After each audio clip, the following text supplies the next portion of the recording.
Welcome to the February 6th Village Board meeting. Immediately following the pledge this evening, we will observe a moment of silence to acknowledge the passing of Gregory Jackson. The passing of particularly of a young person, is felt deeply by the community, especially in this case, it was by violent means. I ask all to please join us in a moment of silence immediately following the pledge. This meeting is now called to order. Pledge allegiance to the flag of the United States of America and to the republic for which it stands, one nation, under God, indivisible, with liberty and justice for all.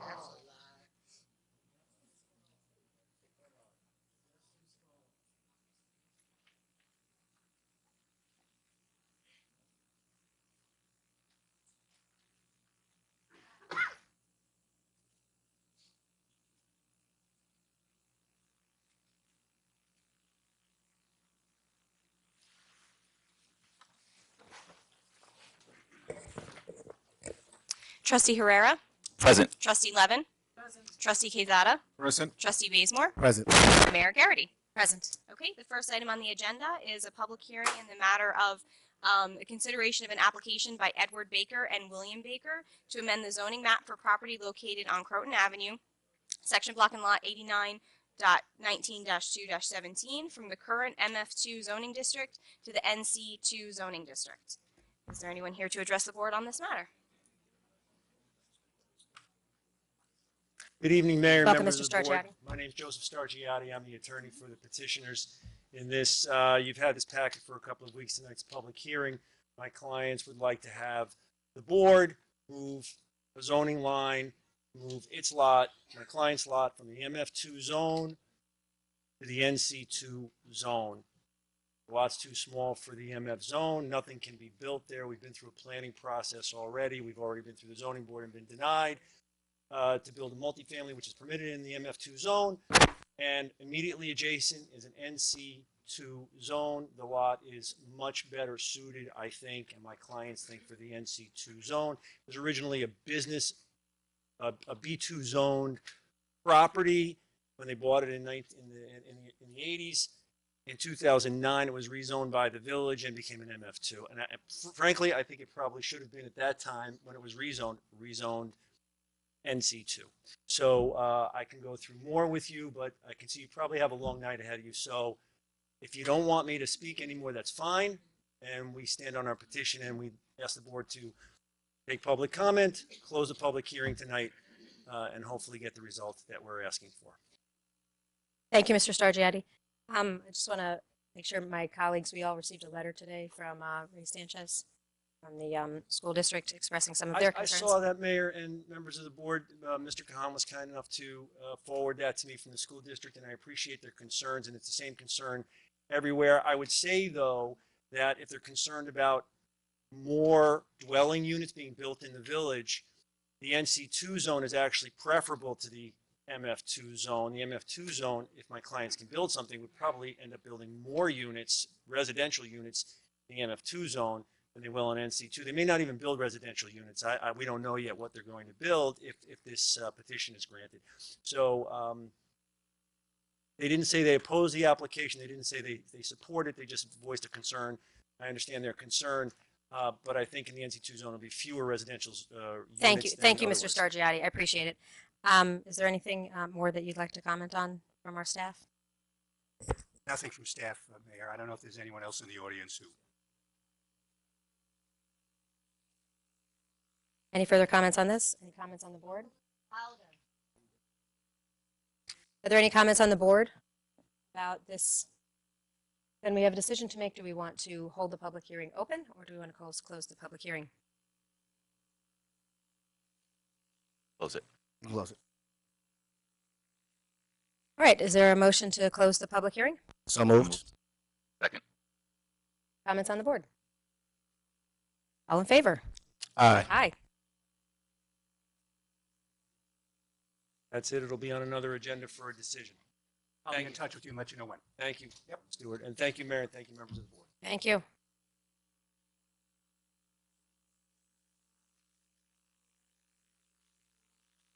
Sorry. a public hearing in the matter of the consideration of a resolution that the housing emergency declared on September 5th, 2018 is either wholly or partially abated, or that the regulation of rents pursuant to the Emergency Tenant Protection Act does not serve to abate the previously declared housing emergency, and that as a result, the previously declared housing emergency is at an end, and the provisions of the Emergency Tenant Protection Act shall no longer apply in the Village of Ossining to buildings containing 6 or more rental units completed prior to January 1st, 1974. I have handed out cards to individuals that were interested in speaking. I'll be calling the numbers. When you're done speaking, if you could please return the cards to me and refrain from writing on the cards. We're borrowing these cards for right now. And if you have any written comments, I can take them in and turn them into the record. They say they can't hear you. Thank you, Madam Clerk. There seems to be a concern in the back. Is it a language concern or is it a volume concern? Okay, I'll be calling out the numbers of the cards. People who are interested in speaking, I've handed out cards. Please return the cards to me when you've completed speaking, and any written comments that you'd like entered into the record as well. Okay, so if we're good, we'll start with number 1. I have to admit right away that I put my name on the card. I'm sorry. Good evening. My name is Elaine Blair, and my family has lived in Ossining for 50 years. We moved here and remained here because of the wonderful diversity of the community. From the very beginning of our stay here, we saw grassroots organizations springing up to serve a vulnerable part of our citizenry. The Ossining Open Door, the Ossining Children's Center, Interfaith Council for Action, the Ossining Food Pantry, to name only a few. Then last September, the Ossining Village Board passed the Emergency Tenant Protection Act, TPA. This was a result of, again, a grassroots effort by those who saw a need and responded to that need. It was the right thing to do, to protect those in our community who face excessive rental increases and had no recourse when they complained of maintenance issues or building safety. Now the Village Board is intent on rescinding ETPA. That is the wrong thing to do. The action is premature and precipitous. The act is not perfect. It could probably be improved. However, I urge you to suspend any action on ETPA at this time.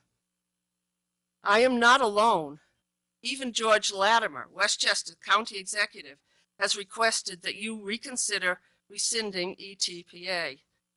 He has made a convincing argument to that effect in his letter of January 25th to you, Mayor Garrity, and the Ossining Village Board of Trustees.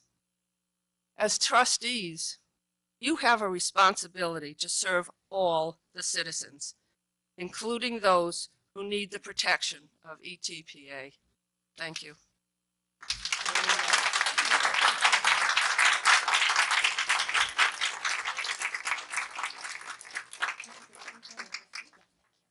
Number 2.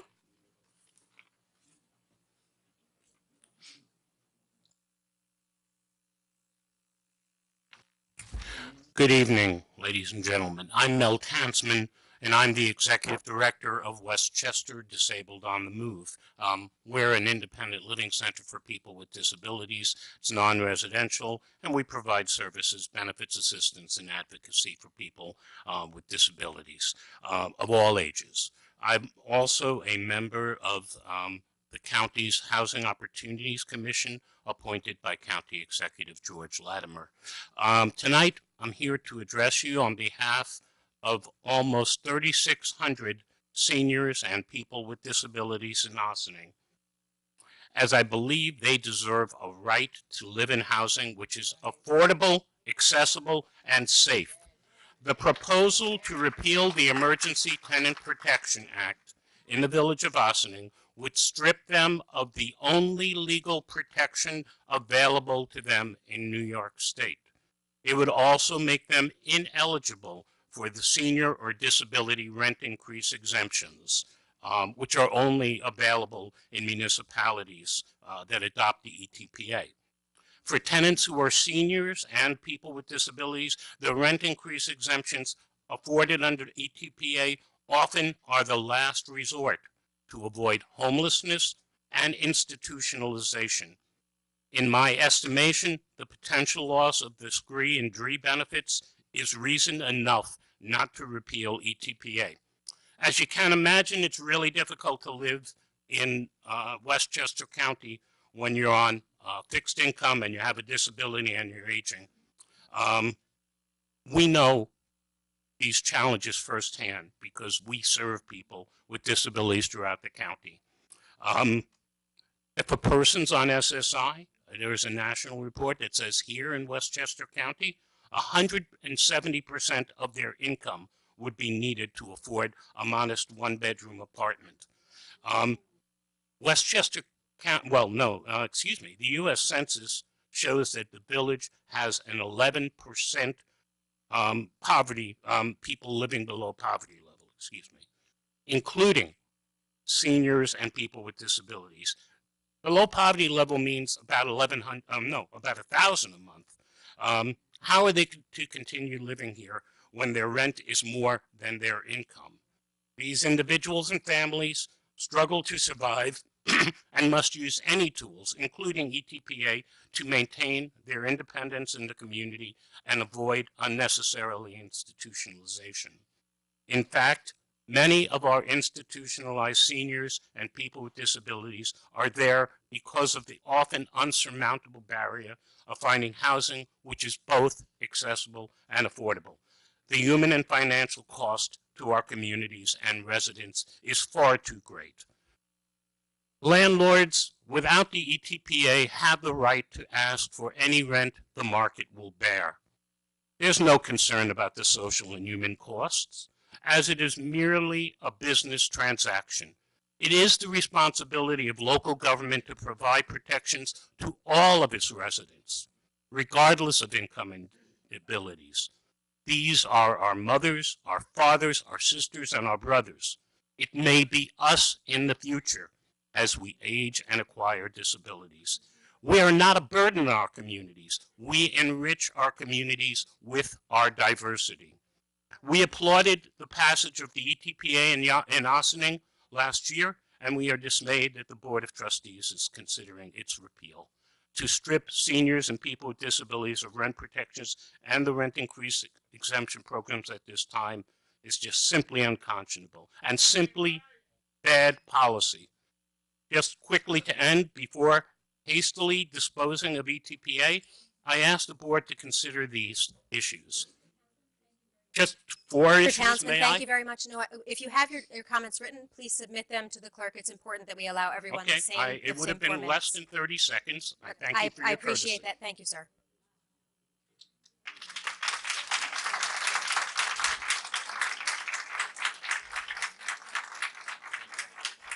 Thank you. Number 3.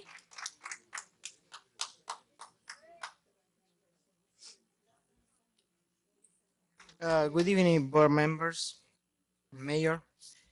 My name is Edgar, and for around 7 years I live in the same apartment, a building that recently it got covered under ETPA.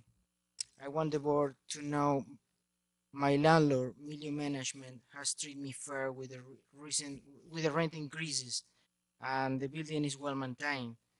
I have a real decent long-term relationship with my landlord, and that I don't want ETPA to interfere with.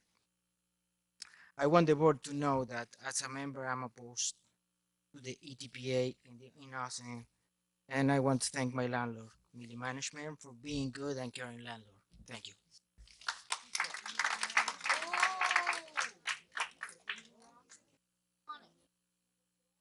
Number 4. Yes? Good. Thank you very much.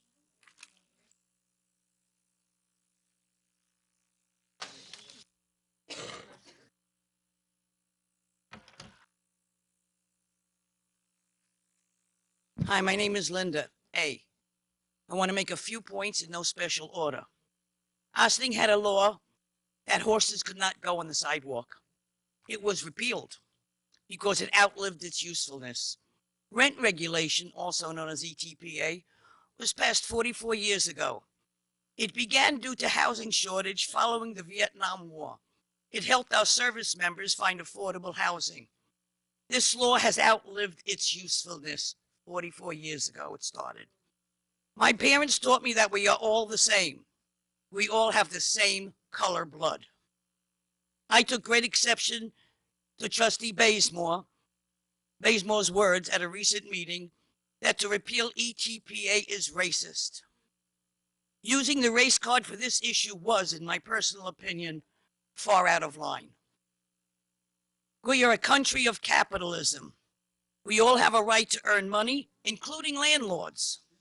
A capitalist system is controlled by market forces, while a communist system is controlled by government.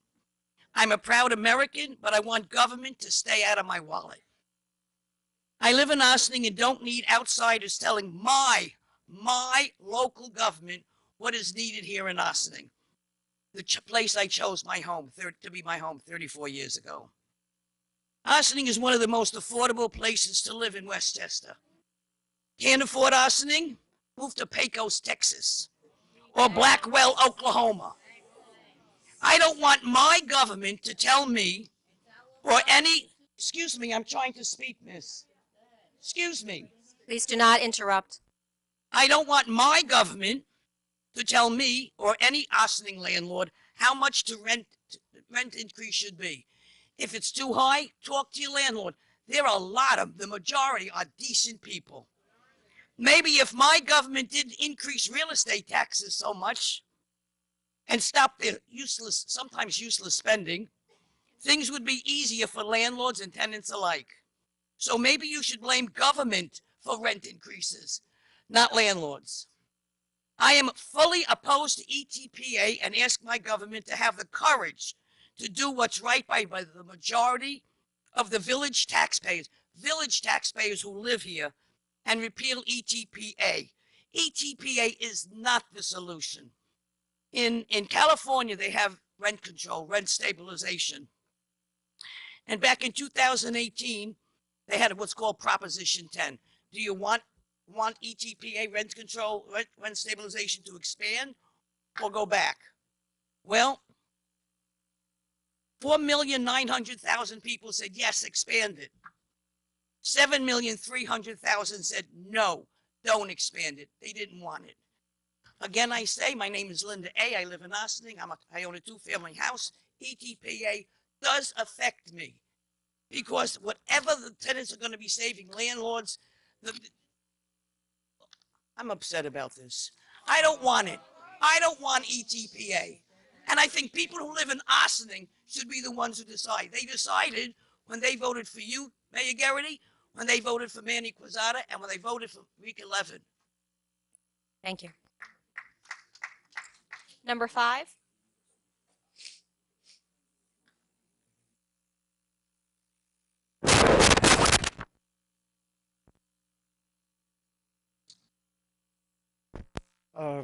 Good evening,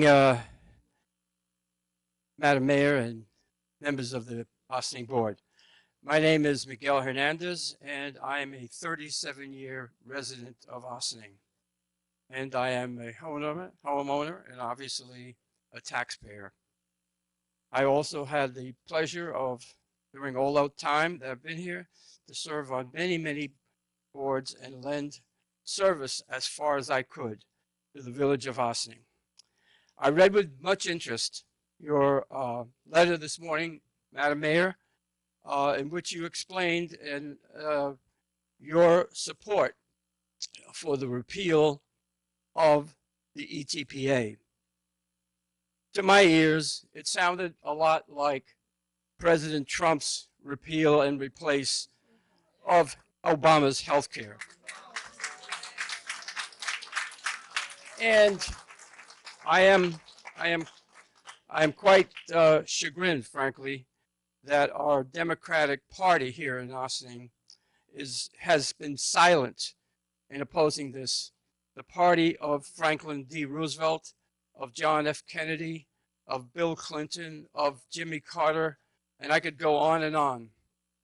And to go back on all the work that these presidents have done, and in effect align yourselves with a Republican President Trump is beyond understanding.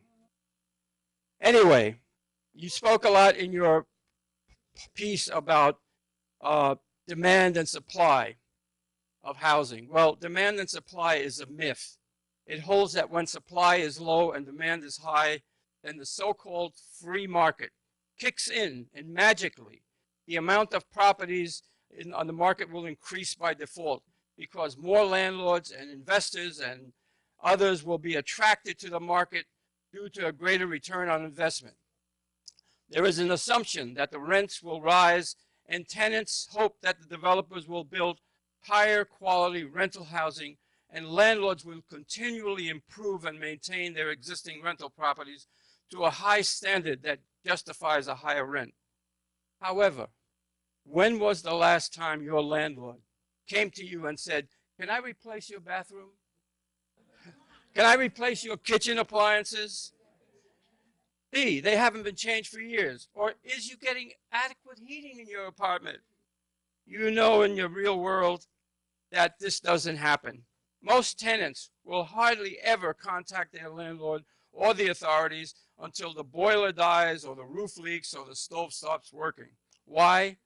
Because it has been proven over and over to tenants that complaining will only get you a reputation as a troublemaker, get you an eviction notice, a bad reference, a chunk out of your rental deposit, and when you move out, or you will get nothing. In some cases, you'll get nothing at all from complaining. And that's why we need this EPTA law, because it puts teeth into your complaint. Okay? It puts the law on your side. The fact is that suppliers control and manipulate the supply of their product. And it's not the so-called invisible hand or the free market. Supply is made low and demand is made high so that landlords and developers can simply let the properties stay as they are. They don't need to improve them, and they have absolutely no market incentive to do so. But the market will always supply a new tenant every time, and that's how they get their raises. Every time they kick you out, and they bring a new tenant in, and that takes care of that. The rent return can then be bumped up for the new tenant, and all this is done without any capital investment to improve the property, and there's simply no need. The property has always is taken by tenants. They are forced to take it by Mr. Hernandez. tenants are, excuse me, I'm going to finish in 1 second. Excuse me, I'm going to finish in 1 second. So let me finish. Okay, thank you. I have one more sentence. I have one more sentence. Okay. The property is always taken as is. In other words, it's a case of the triumph of hope over experience and a near religious belief that capitalism is the way to go. No, it's not the way to go. Thank you, Mayor. Thank you for your statement.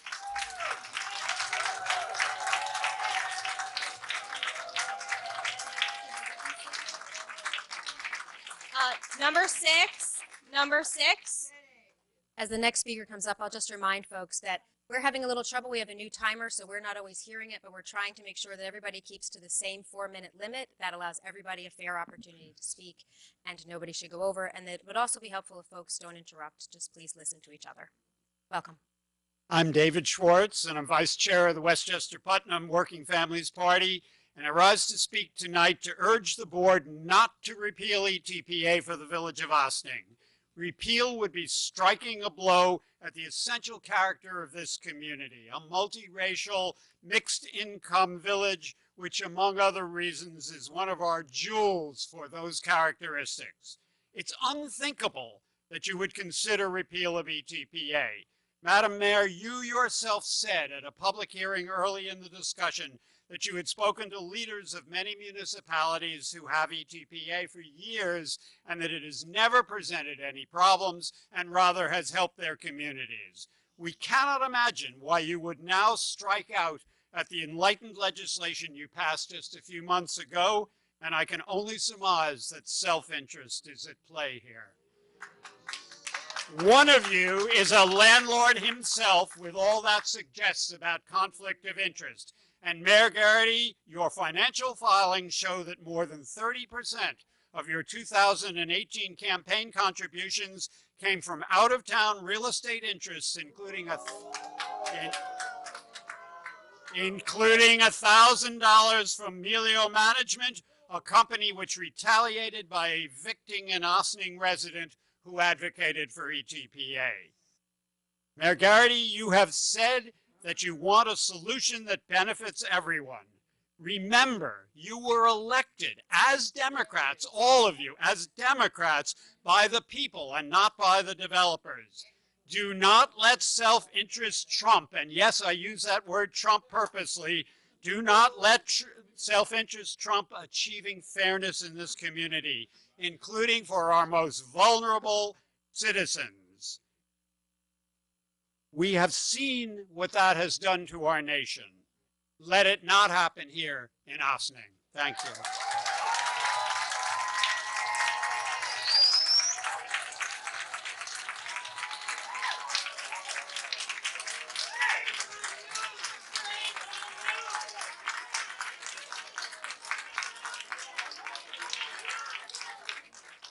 Number seven.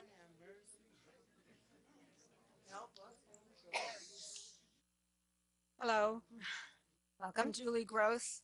I've lived in Ossining 50 plus years, living in the same house, paying my real estate taxes, enjoying my home.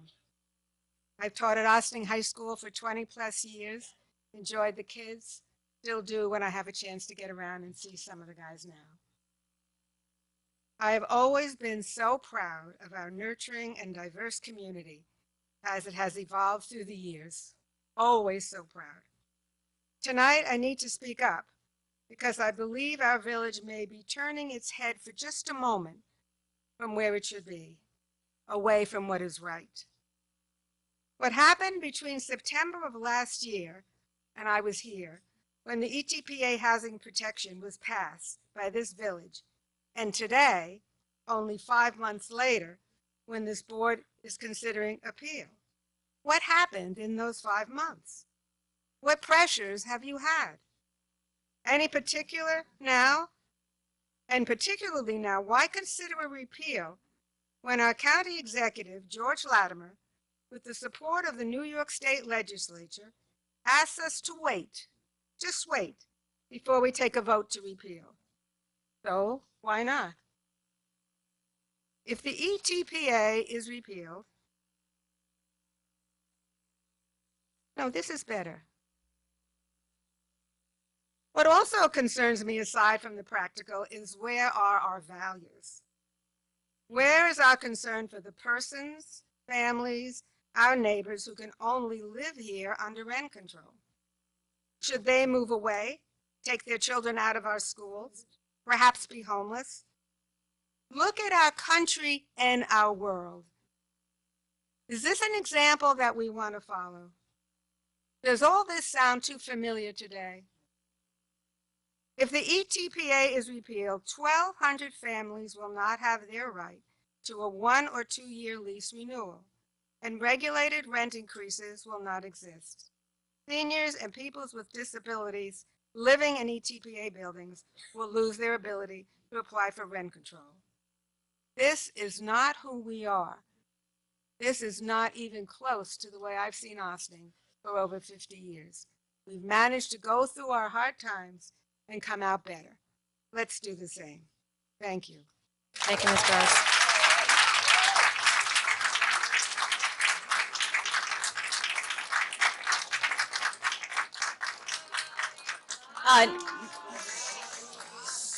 Number 8.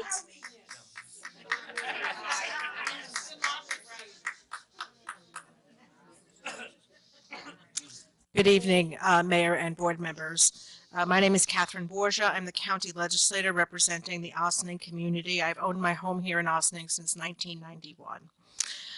I've had a long history with this issue, and I'm actually not here to discuss the pros or cons of ETPA for the Ossining community. As many of you may know, I was a village trustee for 2 terms in the mid-2000s, along with my colleague Miguel Hernandez, Marlene Cheatham, and Bill Hanauer. We gave a serious consideration to declaring ETPA at that time and decided against it because we felt that the housing needs at that time, which were overcrowded housing and substandard housing, would not be addressed by ETPA. However, I believe that you've heard referenced before.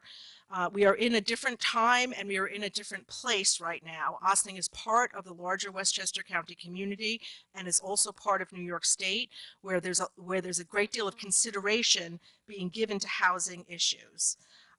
You've heard the letter from the county executive referenced a few times here. I'd like to read a small part of it. First of all, let me say that for several years, for about the past 5 years, I have advocated very strongly for a Westchester County housing needs assessment. It was a very, very, very difficult fight under the previous administration, and I was quite vilified for suggesting that we needed data to make adequate housing decisions. There was some very negative things said about me personally. When George Latimer became the county executive, he undertook to use the money that I was able to successfully put into the budget to really look at the hard data of what we need as a county. This is from part of the letter that the county executive sent to the board. I request that you temporarily suspend any action on ETPA as the county is preparing to undertake a study of the provisions and impacts of ETPA across Westchester. We are engaged in an effort to expand affordable housing options across the many municipalities in the county as we seek to satisfy the requirements of a fair housing lawsuit. We are in the midst of an affordable housing study by Patterns for Progress of Newburgh, and we will be developing a county response to the needs identified. Goes on. Our willingness to fully study the impacts of ETPA will complement our other housing efforts, while the county will pay for the study, specifically how it will impact in Ossining as well as other communities. The observations and conclusions may be of great value to you and your board in your discussions and decisions. Delaying any action on your part does not forfeit your right to act as you see fit in the future, and I agree with that. We are a home rule community. I know every single one of you, and I believe your intentions are good intentions, that you really desire to serve the people of this community. However, I am asking you, to continue to quote from George Latimer, it's in our mutual best interest to deal with the housing issue carefully, to avoid litigation and any impediment to our ability to access state fundings for our number of housing efforts. I believe that ETPA, in my opinion, is an imperfect solution. It's part of a larger solution of how to address housing needs in Westchester County. I think it's a complicated issue. However, I think the idea of providing benefits to people, 1,200 people in a community of 24,000 people is not a small number. People who have made their plans for this year based on the passage of ETPA, I think deserve the right for your very careful consideration of this measure before it be repealed in what I consider to be a manner that is not that does not take into account all the things that are happening at the county and state level. I want to mention that ETPA is being reauthorized by the New York State Legislature this year, and for the first time in many, many, many years, the Senate is composed of representatives who are really willing to do a hard look at ETPA and correct some of the things that make it not as workable for communities like Ossining. So I urge you to delay your decision. Our housing needs assessment will be done in March, and the legislative session is done in June. Thank you very much. Thank you.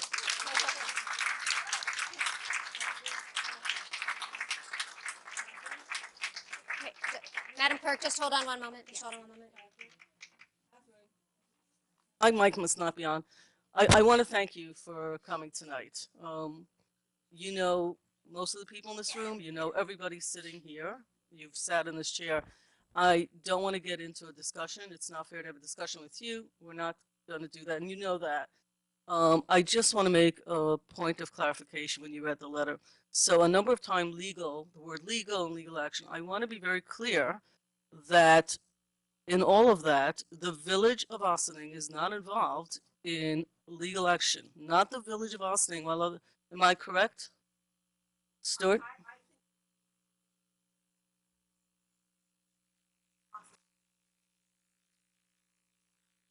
Right, but there is also a possibility in any case that we do in any time, but I just want to make it clear to the public here and watching that we are not, there are municipalities that are, we are not involved in legal action pertaining to this at this point. So that's not I'm not arguing with you, I just want to make sure that we're, for sake of clarity, not a judgment. Thank you. Yes. I just wanted to thank County Legislator Borgia and really thank her. The reason why the county is actually implementing a housing needs assessment today is because of the hardcore advocacy that's been done years past. So thank you for your leadership, and I'm happy to get the county started on that study. So thank you.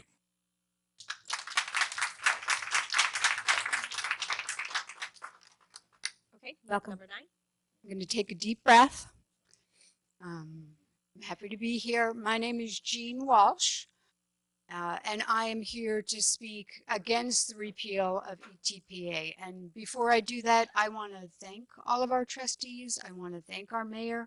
I deeply respect you.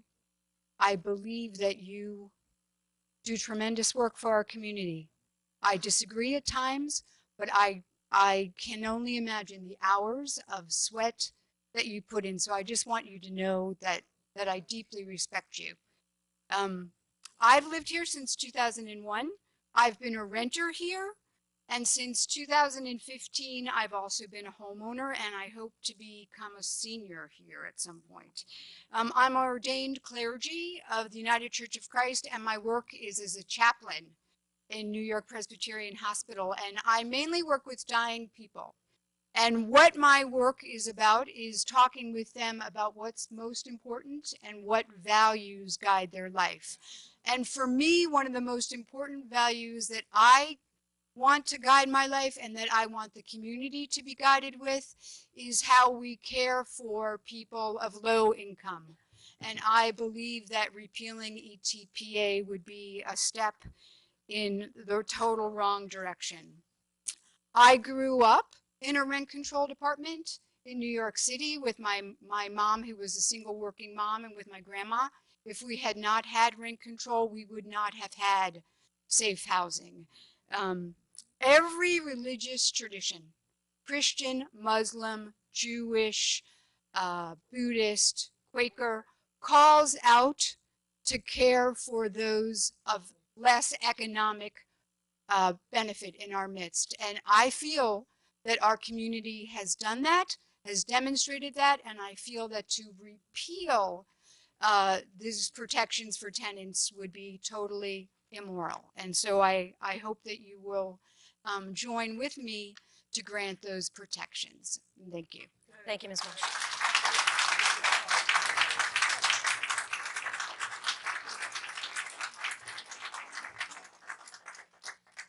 Number 10.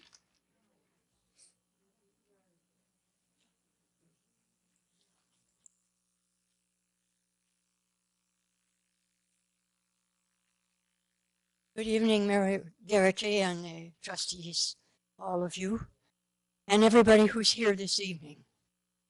I would like to make a clarification, if possible. First of all, my name is Sister Jean Fallon, a member of the Maryknoll Sisters, and I have spoken here practically every time we've had a board meeting on this issue.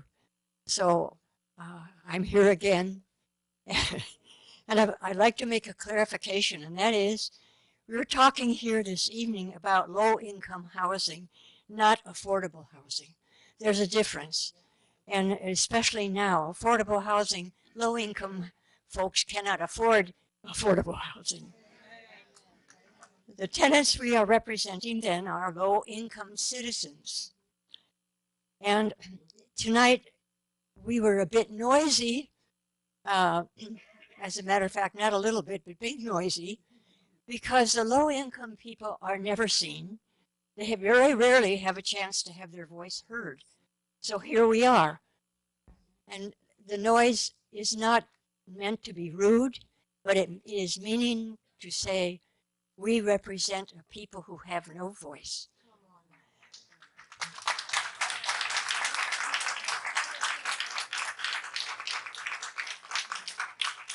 Low-income people are unable many times to raise their rent upon demand.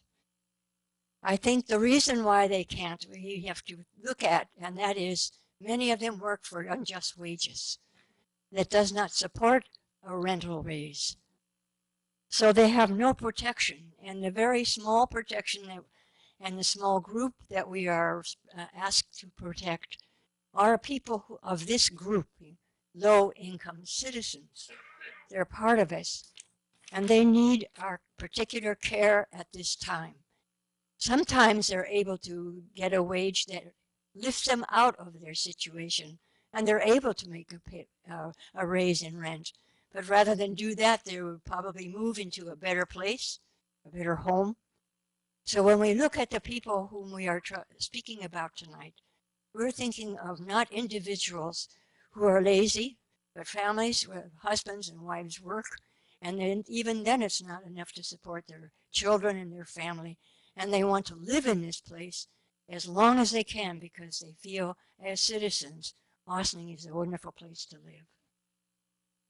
So what is the purpose of this exercise that we're going through? I would like to end by saying our Creator has given each one of us a portion of goodness. That's given to everybody. Even the most evil persons in our society received that as a gift when they were born. And it is our responsibility to share that goodness and to let it grow and to use our goodness to help not ourselves, but to others who are in need, for they are indeed our brothers and sisters. Thank you.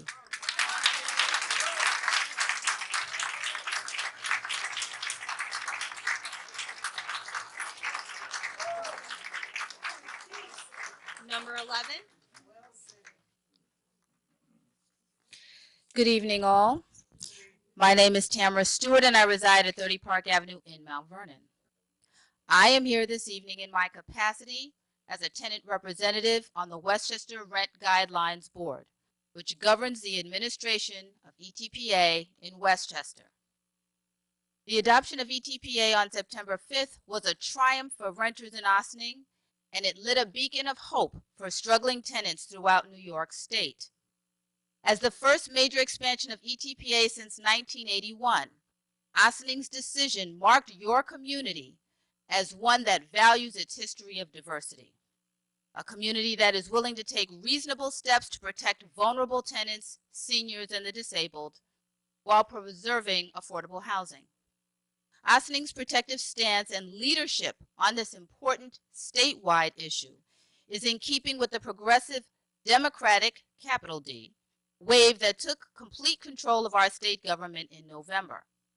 Indeed, I responded to many excited questions about Ossining's passage of ETPA when I attended a historic upstate, downstate housing advocates retreat in Rochester in October. To repeal ETPA at this time without even giving it a chance after a decade-long fight, because the last 3 years are round 2, this is not even the first round, fight by tenants would be counterproductive and cruel. Maintaining a status quo that grants all of the power to a small number of privileged individuals and almost no power to a large number of vulnerable people is an uncomfortable, oft-repeated scenario in American history. There is nothing progressive nor small d democratic about standing up for the rich and powerful. With all due respect, Mayor Garrity's assertions that ETPA fails to address Ossining's 2 greatest housing challenges are at best inaccurate. Providing tenants living in substandard housing with enforceable rights through DHCR will help the village address the problem of slumlord property owners. In addition, adopting ETPA will actually help conscientious property owners recoup investments they make to maintain their properties through MCIs and IAIs. With regard to addressing the problem of insufficient affordable housing, even ETPA advocates concede that it is not a magic pill that will solve all housing problems. However, implementing ETPA can slow upward pressure on rents that result from gentrification, population growth, insufficient housing stock, and a badly skewed power dynamic at the properties covered under the law. Allowing the continued implementation of ETPA will help thousands of Ossining residents stay in their apartments and continue contributing to making Ossining a vibrant, diverse community. The choice is clear. Keeping ETPA is a win-win-win for tenants, owners, and the village as a whole. Repealing ETPA will be detrimental to your community and its reputation throughout New York State. While keeping ETPA won't solve all of Osining's housing problems, it should definitely help. Please give ETPA a chance. Thank you. Thank you, Ms. Stewart.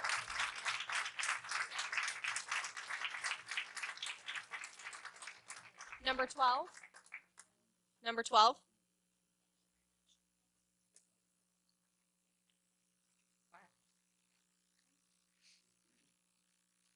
Hi. Welcome. My name is Yori Batista. This guy right here is Gabriel. Sorry, it's emotional. I've been here for just 1 year in Austin, and sorry.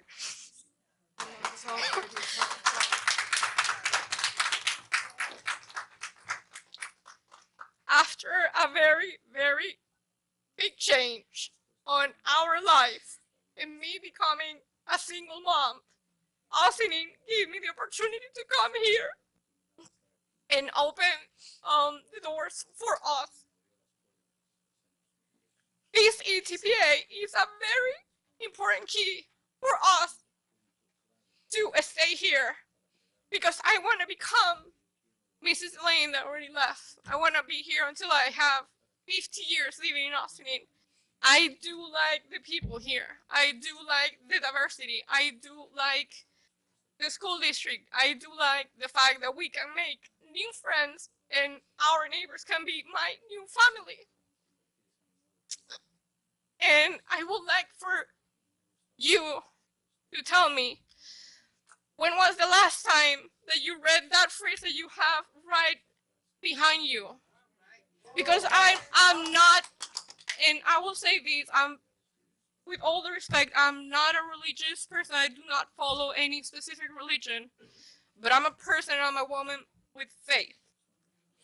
And I want him to have that same trust for the person and the people that we're electing. If you guys are able to repeal something that has just 5 months working, I would like to have the right to repeal the person that I vote for too.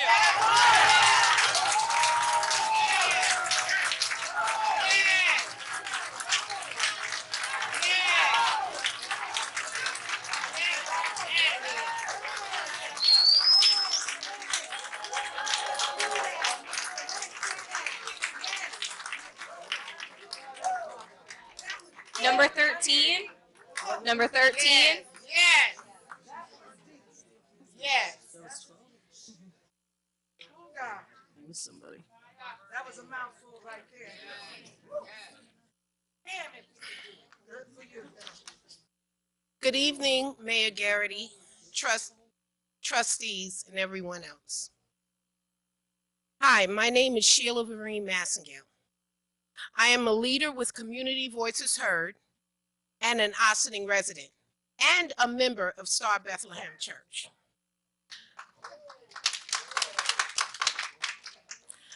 I am here tonight on behalf of the residents of Ossining who voted for you,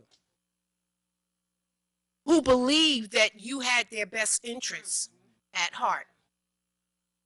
I represent the long-term residents with children who stand with their parents, the seniors who are running out of choices of where to live, the disabled who find it frustrating to deal with all the red tape and have nowhere to go. Community Voices Heard and the residents of this community have fought to get ETPA passed in Ossining for 3 long years.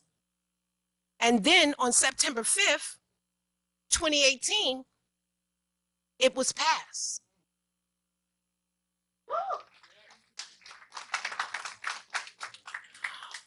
What a victory for the residents who were being forced out of their homes because of high rents and harassments and evictions from landlords. ETPA has not been in effect long for tenants to feel the full benefits. But now you want to snatch it away. How can you sleep at night knowing that you are forcing long-time community members, senior citizens, and disabled residents into potential homelessness. We live in a country where the president wants to repeal and replace. But when asked for the plan, there is nothing to show. Or give me money to build a wall, or I will shut down the government. Mayor and trustees, let's not have an Ossining version of what is happening at the federal level. Ossining has an opportunity to lead. Don't go backwards. I ask you not to take this law away, and let's work together to find housing solutions. This is the only hope that they, the residents, will have a safe home to come to tomorrow. Thank you. Thank you, Ms. Macedo.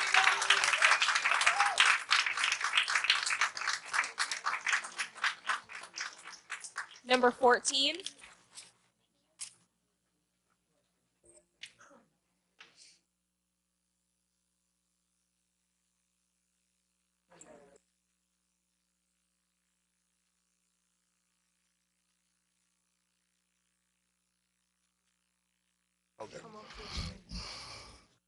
Good evening.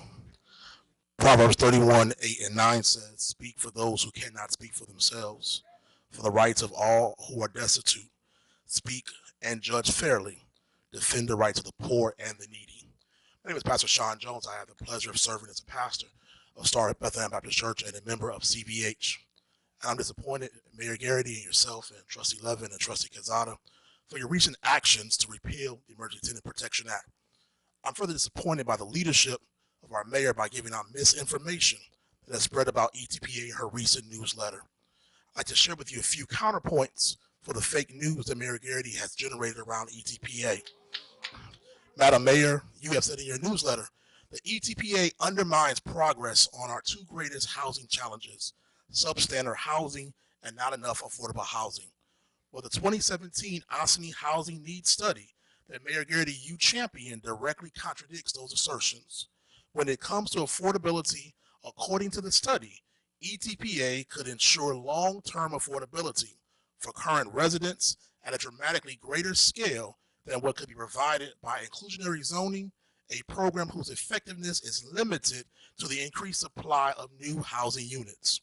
Your study further asserts that there is no other mechanism available to the Village of Ossining that can even come close to tempering exorbitant rent increases that will be adopted of ETPA.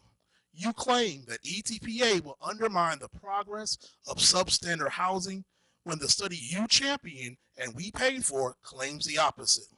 According to your study, ETPA not only regulates the permissible amount of rental increases, it also enfolds buildings into a state regulatory structure in which maintenance issues, lease renewals, and capital improvements are supervised by DHCR. When tenants are protected under ETPA, they are able to advocate for building improvements without fear of being put out by their landlords. I'm all too aware of the impact the lack of ETPA has had on members of my own congregation. From a single mother and her daughter who had to leave their place because their lease was terminated for advocating for this act, which the board voted on last year, to a senior citizen who has had a non-functioning toilet for the past year. You claim that you do not know the issues that we do not know the issues and we are misinformed.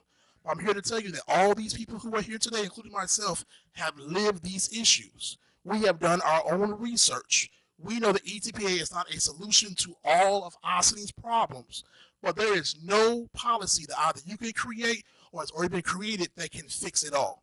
We urge you to reconsider your position, we urge you that you would trust the public, that the public has spoken, and you would not continue to allow Ossining to be divided and create fear, but we can be a united community that can support our board, but our board will also support us as tenants and as landlords. Thank you.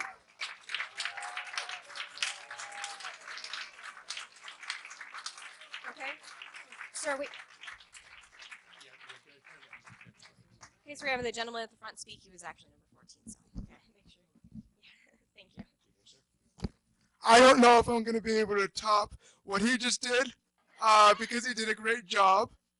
My name is Ken Burr. I'm a resident from White Plains, but this is a very important issue to the disability community, so I prepared a little something to read. And then I have a question to ask the members after I'm done who oppose the ETPA because I'm in favor of it.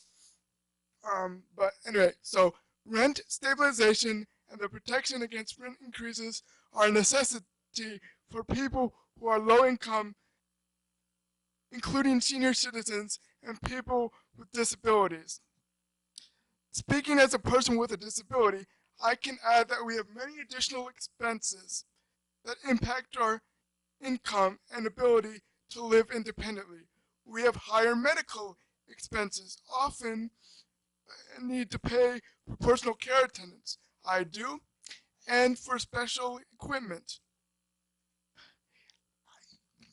ETPA would allow individuals with disabilities, senior citizens, and families who are low income to stay in their homes. I believe Ossining is a community that should rely on positive outcomes of the other communities in Westchester that have successfully supported ETPA. So, before I finish, I have to ask the trustees, and it's been an honor speaking here with you, and you guys all do great work. You guys are all Democrats. I know you have a lot of issues to focus on, but I really need to ask you this question. All of us in this room are for ETPA. We really believe it is an important issue, so we have one thing to ask you, and because we really we think it's an important issue. But if this does get repealed, we don't think it should. We think it is the only option. We think that everybody deserves a chance to stay in their homes, don't we? But I have one thing to say, which is if it is repealed, what exactly, because there were 8 different recommendations, as the other person said previously, he gave you all those facts. So, can you, with a straight face, honestly, without any dodging, which politicians like to do, we all know that, what exactly is your alternative plan, Madam Mayor, and what for the people who are against the ETPA, the opponents on the village board? I have to ask you, I'm going to turn my chair so you see me. What exactly is your alternative plan? Do you have a replacement? Thank you, Mr. Burr. Do you have a replacement? Mr. Burr, I imagine that myself and my colleagues are going to have a number of comments at the close of the public hearing. Great. I look forward to hearing them. Thank you very much, Mr. Burr.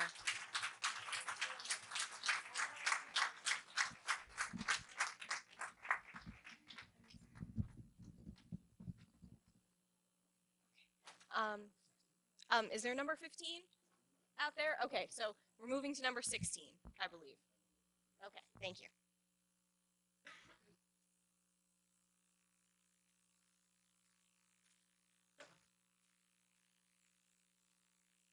Where's the clock? Over there. See it. Okay. So, which side are you on, Ossining? Good evening. Let me start by thanking you all for your service. My name is Council Member Karen Mejia from the city of Newburgh in Orange County. I hope all of you know how much of a beacon Ossining is for the river cities upstream. Personal story with my connection to Ossining. Over a decade ago, my family and I looked into relocating from Manhattan to Ossining, but we could not find anything that was affordable and in our price range, either for renting or for purchasing. So we kept going north until we reached the city of Newburgh. That was over a decade ago, so I can only imagine the increase that has taken place, which is why I was so excited when this body demonstrated courage and honestly did the right thing by opting in to ETPA. I wish Orange County and Newburgh had that luxury, a luxury that would guarantee that families who who have lived through the distress and aftermath of urban renewal remain in place. And just so that you know, my brothers and sisters upstream are advocating for a statewide ETPA, and it will get done. So be on the right side of history, as you were last year. Be on the right side of Ossining history. Do not repeal ETPA. Focus on other matters to continue to build and move Ossining forward. Which side are you on, Ossining?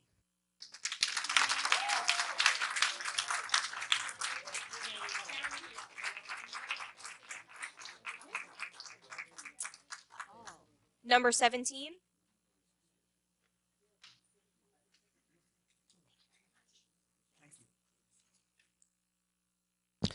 Good evening, members of the board.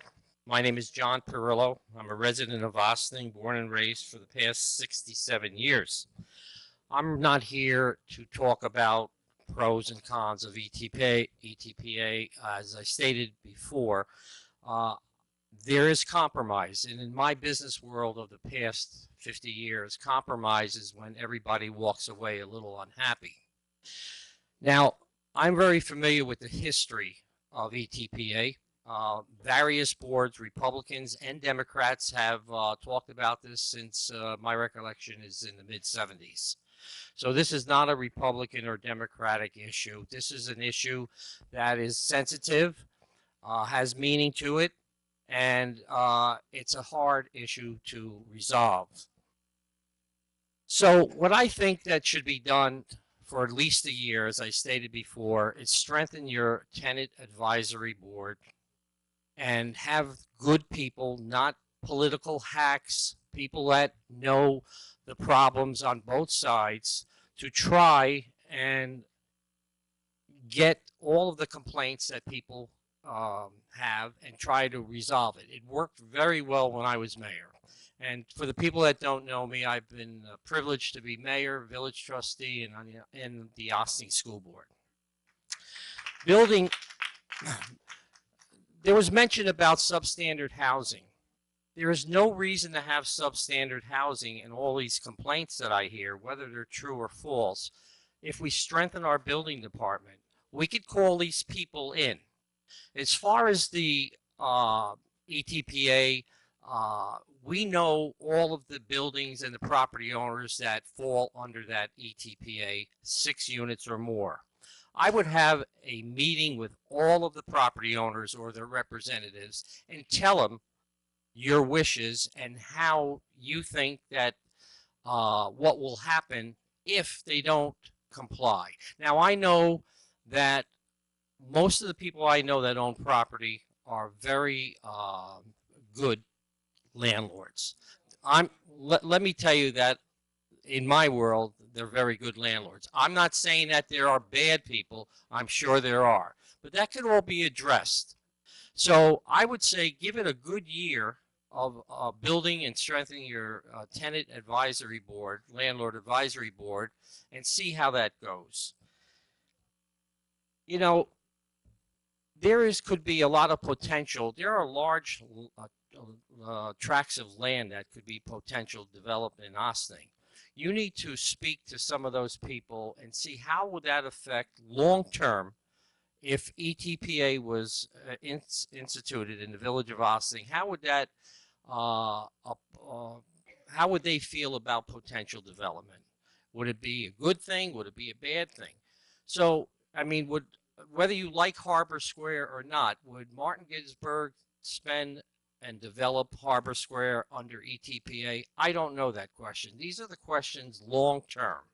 So once again, compromises when everybody walks away unhappy. I hope that this board can come to a compromise with all of the people. And I believe all these, they have real concerns. They have real concerns. But you have the power of the board and the ordinance and the laws. If people are in violation, and it was mentioned about refrigerators not being replaced, I can tell you, as I stated publicly before, my largest apartments, and I am a property owner, but I don't fall under this ETPA, My 3-bedroom apartment is $1,500 a month, and I know many property owners. Thank you, Before I leave, I don't know if you have done this, but possibly entertain the thought of adjourning the meeting in memory of Penny Markowitz Moses, who was a longtime village official. Thank you very much. We did acknowledge Penny at our previous meeting. Thank you. Yes, thank you. Number 18. Yes.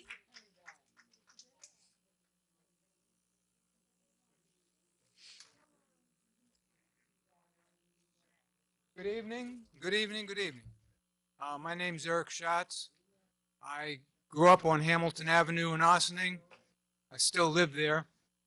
I have had somewhat of a unique experience in the fact that I am a realtor. I've lived for over 60 years on Hamilton Avenue, and we had to sell our family house because it was the taxes. People in the community, now I do believe that housing has to be supplied for those who need it. This has to be done. It's something that this country stands for, and it's something that should be done. Now, the question is, how should it be done, and who should pay the freight? Because it's not a zero-sum game. Somebody has to pay for it. And I mean, I work with people. I have widows come into my office who can't afford the taxes on their houses anymore. The cost of instituting ETPA is going to be borne by the single-family homeowners and commercial property owners in the community. And the taxes, are, as they are, just incredible. I have people walk in all the time who say, I'm retired, I own my house outright, I can't afford the taxes. And there's going to be further burden. It's something that has to be looked into. Now, I look at some of the surrounding communities, and I'm not seeing a single unit of, hardly a single unit of rental housing. There are people that should be supplying it as part of their obligation, civic obligation, but they're not. Ossining is. Pardon me, ma'am. But, you know, I've worked with people selling houses that had rental units in them for over 40 years. And I used to see it constantly where there were rental units available all the time. And I also saw where people had apartments that the market rent was $800. They were renting them out for $400. I said, well, how could you do that? They said, oh, well, this person's been like a family member to me. They've been here for 20 years plus, and they're like another parent to our children. None of that can happen anymore because of the taxes. And putting ETPA into account is going to add to that burden. And the average person, I mean, I'm working with people constantly who have been productive members of Ossining, who have rented here or who own starter homes here, and one after another, they're looking, they say, I love Ossining, I love to stay here, but I can't because of the taxes. It's not a zero-sum game. Somebody has to pay, and if it's going to be the commercial businesses and so on, well, they're going to have a little harder time making ends meet and employing people. And it's going to be the single-family homeowners. They're taking it tough already. Thank you, Mr. Schatz. Number 19. Number 19? Yes? Okay. She's coming. Good evening. It's Very nice to see you all. Thank you so much, Mayor Garrity and the village board for having me. My name is Vanessa Gudello. I am a city council member for the city of Peekskill, a neighboring city here in Westchester. And the last time I was in this chamber was the night that we voted, or that you voted in to opt into ETPA. It was a night that I felt extremely happy and so proud to hear that our neighbors here in Ossining were taking such proactive action to combat what we would arguably be one of the biggest crises here in New York State, that being housing. And yet, regardless of the massive amount of outpouring that we've seen throughout the last few years, that I've personally seen throughout the several months, here we are again. And I have to say it's incredibly disappointing.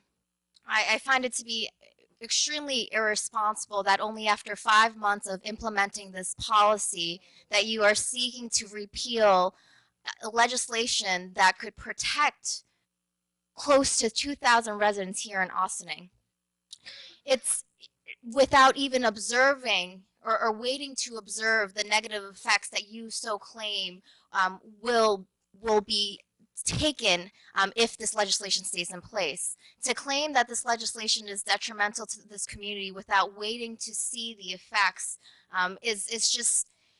it's cruel, and it's not taking into consideration what you have heard from the people that you serve. Now, a lot of things have been said here tonight. A lot of really great points have been made, but I do want to make 2 points specifically. On your village website, there is an FAQ for ETPA, and within that section, there is a mention of the administrative burden that could occur if ETPA were to take into place. Now, I understand that you are all, or that the majority that is seeking to repeal ETPA is also seeking to put in a better, or so-called better policy to expand the protections that you are looking to expand. But I'm asking whether you have taken into consideration the burden that you are then putting on your staff to try to create a policy and then implement a policy to the grade of protection that New York State law mandates. I don't think that that's something that is possible, and as a fellow council member, I know that that's a task, a huge task to really be asking your staff to undertake. And like I said, ETPA is not the solution. It's not perfect, but it is protecting a large group of your population that is the most vulnerable members of your community: seniors, people with disabilities, people of low income. And if your purpose is truly to protect a greater amount of people, then why don't you focus your energy on creating policy that will protect and expand these protections to those who are living in housing that was built after '74? Why don't you let ETPA in its place and wait to see how this will affect your community? Give it more than 5 months.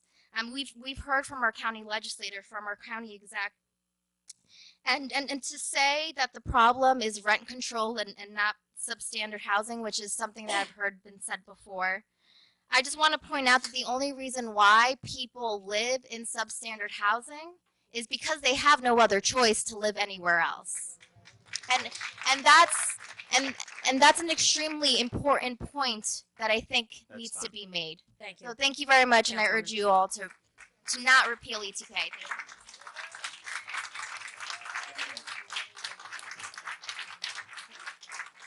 you. Number 20. Good evening, Mayor Garrity, trustees, everyone. Can you hear me back there? Okay. Good evening. My name is Daniel Cohen. I am Director of Constituent Services for Senator David Carlucci. I'd like to start by apologizing on behalf of the Senator. He wishes he could be here. Unfortunately, he's taken rather ill at the moment. So he sent me here with a letter I'd like to read to the board tonight. Dear Mayor Garrity and village trustees, the Emergency Tenant Protection Act provides rent stabilization to about 1,200 tenants in the village of Ossining and offers special protections against rent increases for seniors and people with disabilities who are income eligible. The ETPA helps our most vulnerable access affordable housing, and therefore it should not be repealed. Efforts to improve ETPA should absolutely be pursued. The goal is always to increase the level of affordable housing in our communities while limiting the burden on taxpayers. However, an alternative program would have to undergo significant study to see how it would affect the Ossining community and its residents.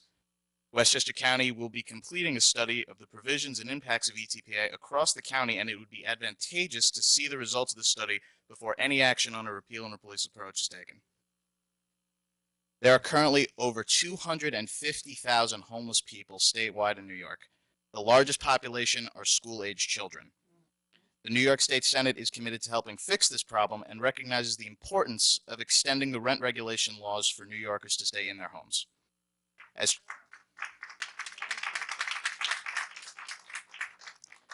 chairman of the Senate Mental Health and Developmental Disabilities Committee, I am working to expand the Disability Rent Increase Exemption Program so a family member with a disability who is a child or an adult and is not the head of the household can qualify for benefits.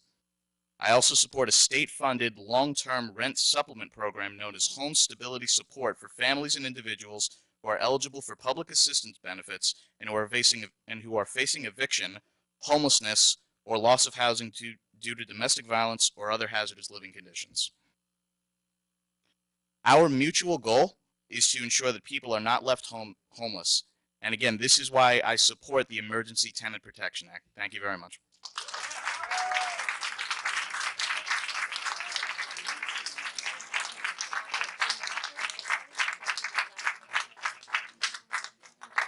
Okay, number 21. I get the distinction of being last, so you guys should be really happy to see me speaking.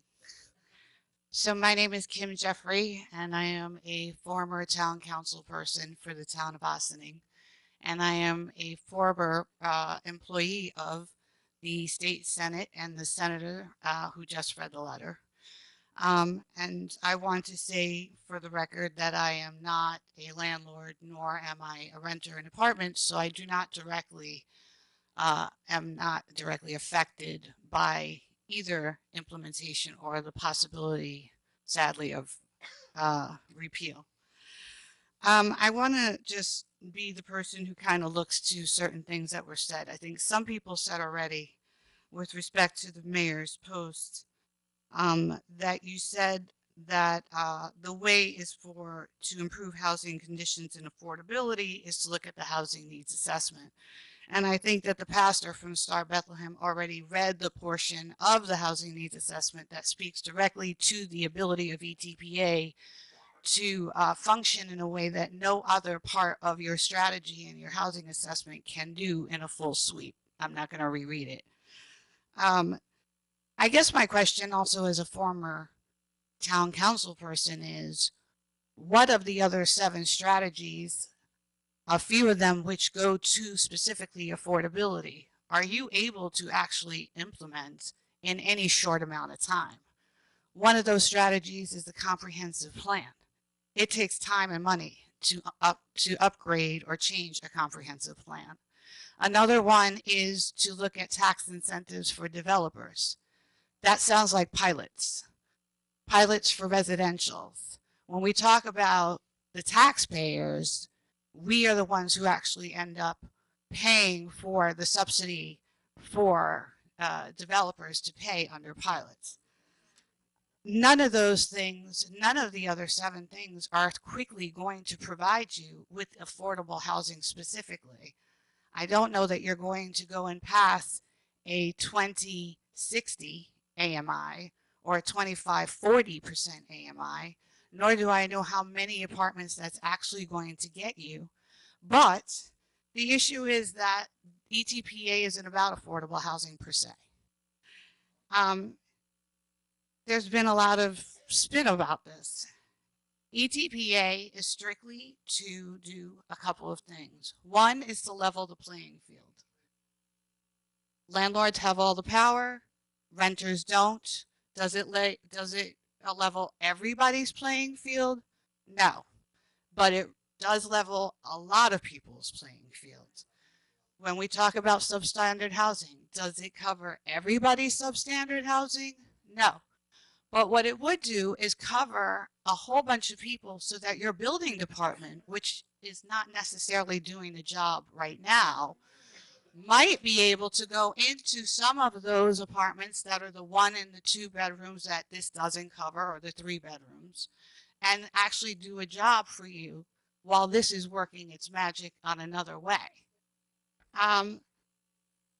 The other thing is that this will keep your community members in place. So I want to say this. If you are really thinking about repealing this, and you really don't have a replacement, and not that's going to do for these people, then what you're really showing is that you didn't mean it when you said you wanted to do things for people who don't look like you.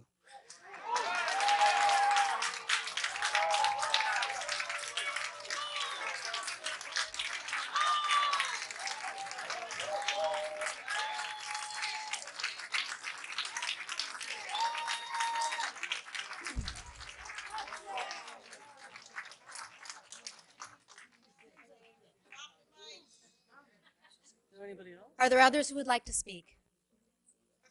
Are there others who would like to speak during the public hearing? Please come forward if you would.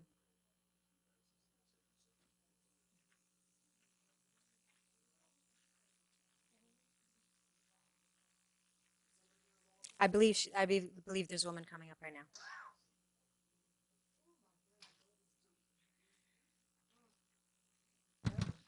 How y'all doing? Welcome. Have you been sleeping well? I mean that. I only have a few things to say to you all. And to those individuals here that are residents of Ossining who will potentially benefit from living in an ETPA rental. I live in one, have lived in one for 40 plus years. And I will tell you, I can afford to pay my rent and then have a form of a quality of life that makes me wake up every day and say, thank you, Lord, for the roof over my head. I know what developers do. From Highland Avenue all the way down to North Broadway, you had developers who took buildings that had nearly foreclosed or were in receivership. I'll give you the names: Pierrot's husband, William Caston, who was dead, and several others who co-opted from Ossining all the way down to North Broadway and Yonkers, displacing individuals, making them homeless who did not give their $1,000 to have buildings converted to co-ops. That eliminated affordable housing.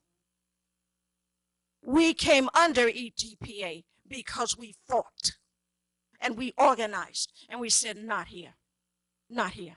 And I say to you, Madame, Sir, do unto others as you will have done unto you.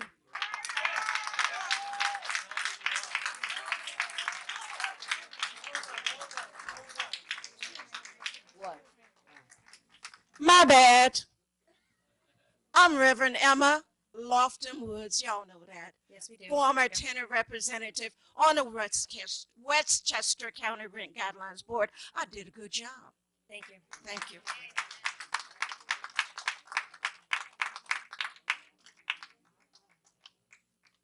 All right.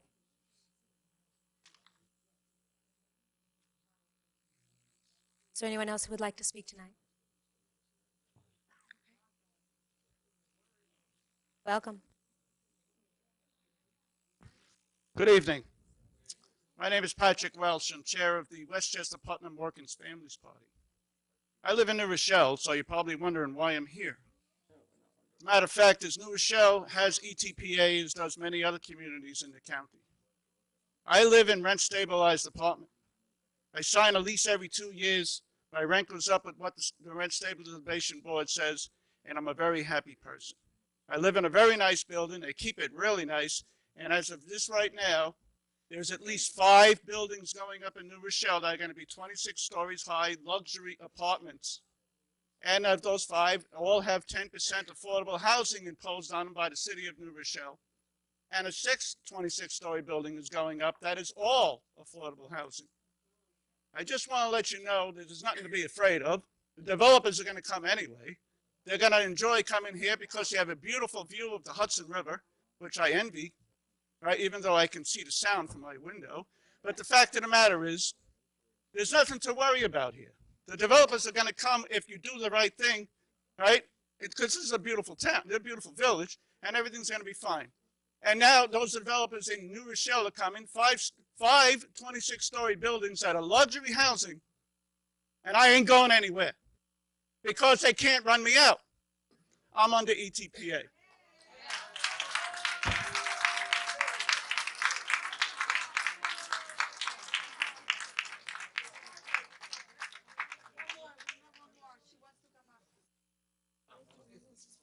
Is there anyone else who would like to speak this evening? Buenas noches, mi nombre es Mabel, Mabel Quevedo, soy de Ecuador y estudié abogacía en mi país y creo, no me han pedido, pero representar a la comunidad hispana ecuatoriana. Sí, sobre todo creo que no solamente la comunidad hispana ecuatoriana, sino la gente que necesita. Sí, no estoy siendo perjudicada en este momento, pero creo que debo hablar hoy. Sí. I'm going to translate for her. Her name is Mabel Quevedo. Maybe I should ask you to come and do it. and ¿quieres? If you have a mic, yeah. Thank you. Thank you. While he gets here, I'll say that she comes from Ecuador, and tonight she wants to be the voice of many Ecuadorian residents living in Ossining. God bless you, man. And she studied law in her country of Ecuador. Me uno a todas las peticiones de apoyo que han sido dadas en esta noche en protección del derecho de renta de este pueblo. I want to join my voice here with all the other voices that have come here to support the ETPA tonight. Y supongo especialmente a concejal Manuel, que es de orígenes ecuatorianos, debe estar apoyando 100% esta petición. And I'm sure that Councilmember Manuel, that is also from Ecuador, should be supporting this protection 100% himself.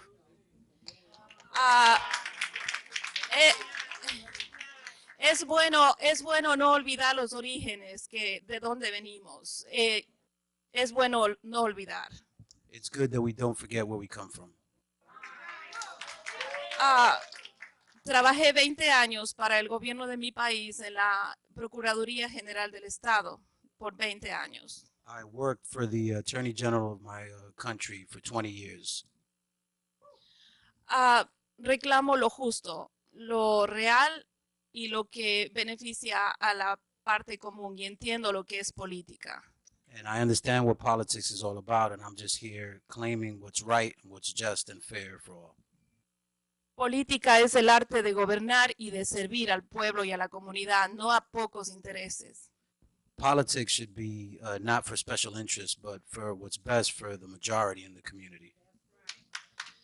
Política es servir no solamente a una minoría, porque los puestos políticos son temporales. Politicians should not just support the minority groups, but also the majority, because their position in politics is temporary. Cuando se sale de un puesto político, se encuentra con la realidad que le toca vivir cuando ya sale de la política, y se encuentra con la realidad de leyes que usted mismo las dictó. When you leave public office, you find yourself having to deal with the same reality of the laws that you helped pass. Es necesario decir que la afectación no es solamente para dueños de casas. And it's necessary to say that this protection is not just for landlords. Pienso que la comunidad norteamericana va a ser más afectada por la cantidad de hispanos que viven en este sector.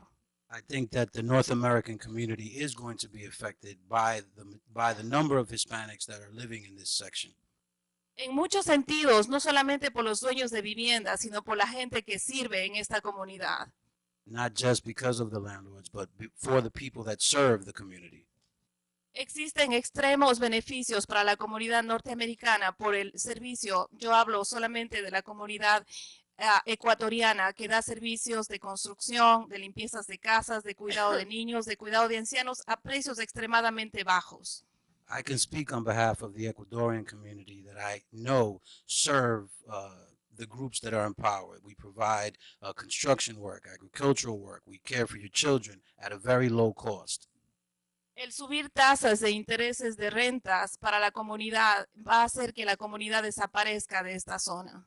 And an increase in rent will cause our community to disappear from your community.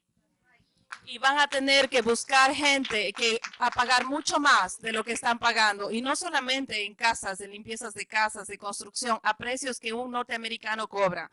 Un hispano cobra $15 la hora, un norteamericano 40, $45 y les van a afectar mucho más a cada uno. And if that happens, you're going to be affected a lot greater, because where you can pay a South American $15 an hour to do a job, you're going to have to pay a North American $40 or $45 an hour to do the same job. El beneficio no es solamente para norteamericanos, se debe pensar en el beneficio que se recibe no solamente de rentas.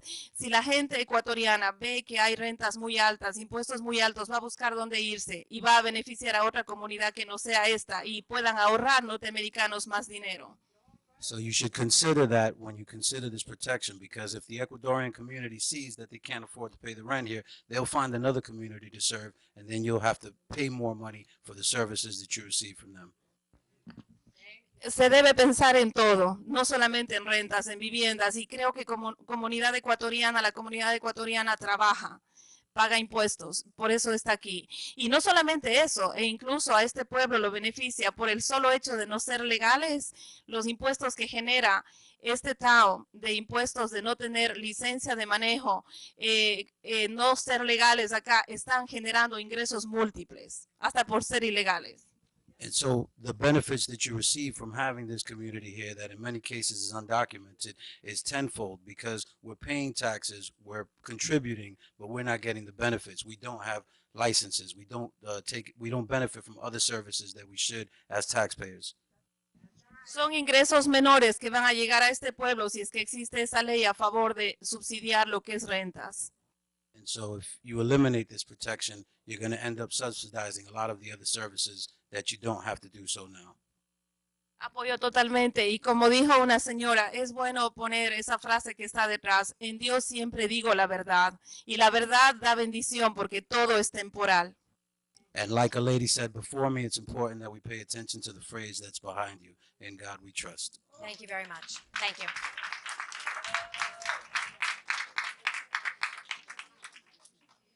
Thank you for your versatility.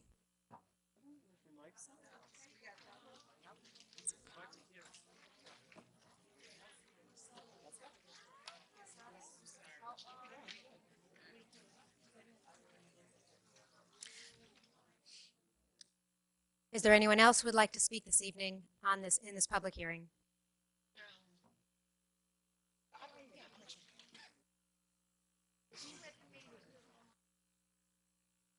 All the way back to Harlem.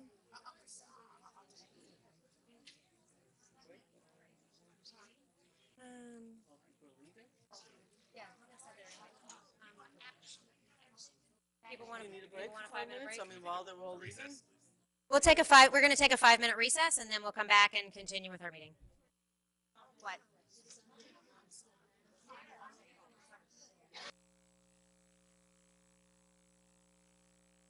Either on the dais or in the seating area? We did take a brief recess while some folks were leaving, but we haven't closed the public hearing. If anybody else would like to comment, everybody and anybody is welcome to comment. Yes, Ms. Fernandez, please join us. Oh, I thought that we were done for today. No, we didn't close anything, so I want to make sure everybody gets heard. Welcome. Sorry, I'm a little late. I don't know what was said before, but I wanted to say a few words on the EPTA. I know that you guys are thinking about repealing it, and I just wanted to say that I think that this is a type of program that's actually needed in Ossining, and I don't know what the stigmatism is attached to it or why we think that it's not a good situation to have in Ossining. I think that it is an important program to have just for people like myself that are hardworking, that may find themselves in a situation and need assistance for where they're living, and issues that go on with housing and landlords, because I know from personal experience that having an issue and having someone behind me to help me take care of those things, or to manage my way through it, it's a plus for me. And I know that I'm like one of the working class in Ossining. Half of the people that this would probably help in Ossining, I either know, grew up with, or worked with at some point. I know that I've sat here in the court with issues with my landlord, and when I look around in the people sitting in the crowd, most of them are people that work for the district or work someplace in town that have issues with their landlords. So I just think that having something like EPTA here is beneficial to the working class person that lives here in Ossining. Not everybody, lives above, like the normal income. Sometimes we need help. And I also wanted to say that if ETPA can't be kept or is decided to be repealed and you guys take it away, I think there should be a plan before that happens. Like, I think you should be able to sit down and speak to some of the people in town that decision would affect, and hear what it is that they really need, and try as a town to find out how we can address the situations that they have, and not just take it away and have nothing to go to, or no program to assist. And that's just my say on it. That's all I wanted to say. Thank you. Thank you very much.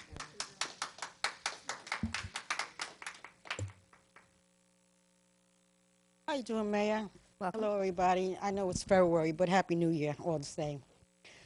So I have a pre-existing illness, and I have ETPA. So the way things are going with the government now, if you have a pre-existing illness, you're not entitled to health care insurance.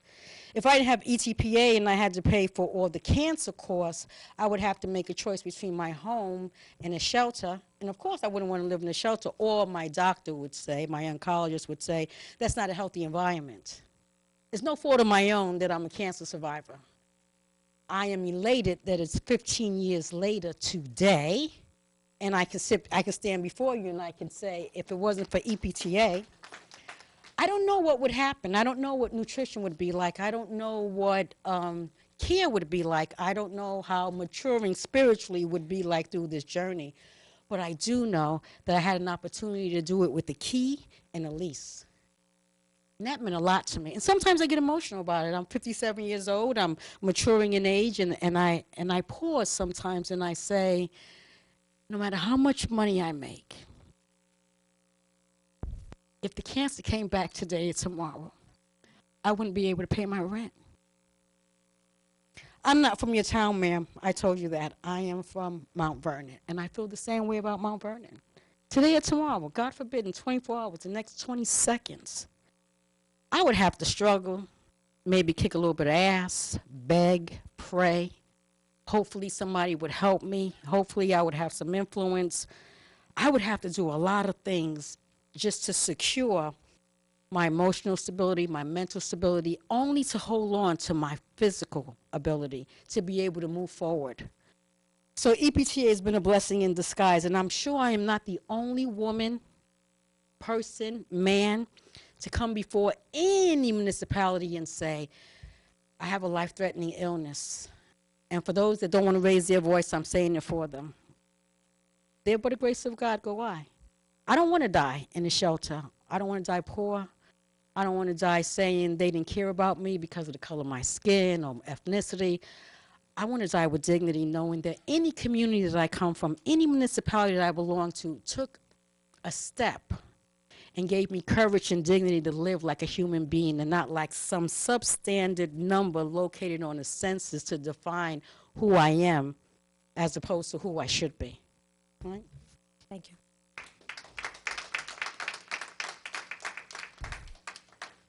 Is there anyone else who would like to speak? Please approach the podium, if you would.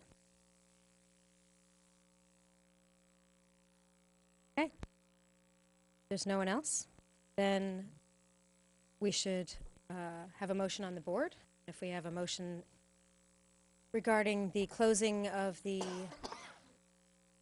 public hearing, typically we like to leave it open for a period of time, so anybody who sees the meeting or wasn't able to join us today has an opportunity to submit written comments to the board. I would suggest till February 15th, Mayor. Okay. So that's a week from Friday. So is there a motion on the board to close the public hearing formally on February 15th? Is there a reason? Yeah, is there a reason February Why 15th? is it February 15th? I rather, next Wednesday we have a work session, right? I was merely trying to give additional time if folks wanted to give written comments. It's up to To the it- board to set whatever time. I know generally in the case for planning board matters, we tend to give 10 days. That's why. So it would be for, anybody who wants to speak at the microphone is still welcome to do it right now. Is there anybody, we haven't made a motion yet. Is there anybody else who would like to speak? So from this point forward until the 15th, if you would like to submit written comments, please do. Correct. That's what the motion would be.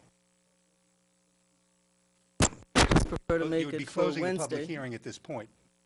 Just allow except for written comments. You're otherwise Okay. closing the public hearing. All right. So we make the motion, and I don't even know how to say it. What are the words? Close the public hearing other than for written comments, but the public hearing will be formally closed as of the 15th of February, Friday the 15th. Last day for written comments. Oral comments will conclude tonight. So why can't we close it now? Does anyone want to close it now? I don't, oh, I'm sorry, go ahead. I don't have a problem closing it now. Yeah, this is probably the only topic that we've trained our community to talk about, whether pro or against, because it's been going on for more than 3 years. And the public hearing that took place to authorize the resolution for this public hearing also had an opportunity for public comment, which was the same thing, to me at least. And clearly, unless something changes, the intention is to bring it to a vote, and I can't speak to how my colleagues will vote on that, but I would have to understand why to keep the trauma going another week. I'd like to make a motion to have the public meeting open until February 15th to give time for, I'm sorry, I didn't see you standing there because I was looking at the attorney. So I'm not going to put the motion on if you're about to speak. If anyone else would like to speak, please do. Welcome. Hi, my name is Cynthia Moses, and I wanted to speak about leaving the written opportunity open. What I was surprised about when you voted ETPA in September is that you did not actually, in the process, let the meeting stay open for written comment for an additional 10 days for such an important topic. And honestly, as you said, a lot of people in this room have been trained to speak up for ETPA. And it makes it difficult for people who might have different opinions to step up to the plate. So I am asking you not only to leave it open for written comment, but actually at your next meeting, read the written comments that you receive. Thank you. Thank you. Well, then, in that case, then, you know what? That's a great point, and thank you so much, ma'am. I would say then leave it open for written and oral. Absolutely. So I'd like to make a motion to keep the public part open for written until February 15th. And Declare it closed at that point? And declare closed at that point. Is there a second? Madam Clerk? Or any further comments on this? We've been debating it before we made the motion. Any further comments? So the 15th is a work session? No, It's a 15th is a Friday. Regular It's a Friday. A regular Okay. Friday, so why not a Wednesday? Because it's just, the written comments are submitted to the clerk's office. Right. Written comments don't get, and then they'll be circulated to the board members so they can have it. It's not as part of a regular meeting. But that's just odd. We've never. No, that's No, how- we've never closed a public hearing on a regular day of the week. We're trying to give a few more days. We could very well go to the 20th. I mean, This allows the board to close the public hearing and then it's the board's consideration, but allows the board to close the public hearing, consider the comments before the next legislative meeting, which is on the 20th. And I agree with, and I'm sorry I didn't catch your name, but last time there was no opportunity afterwards.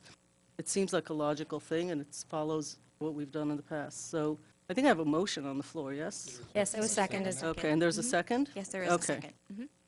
All in favor? Aye. Nay. Nay. Okay.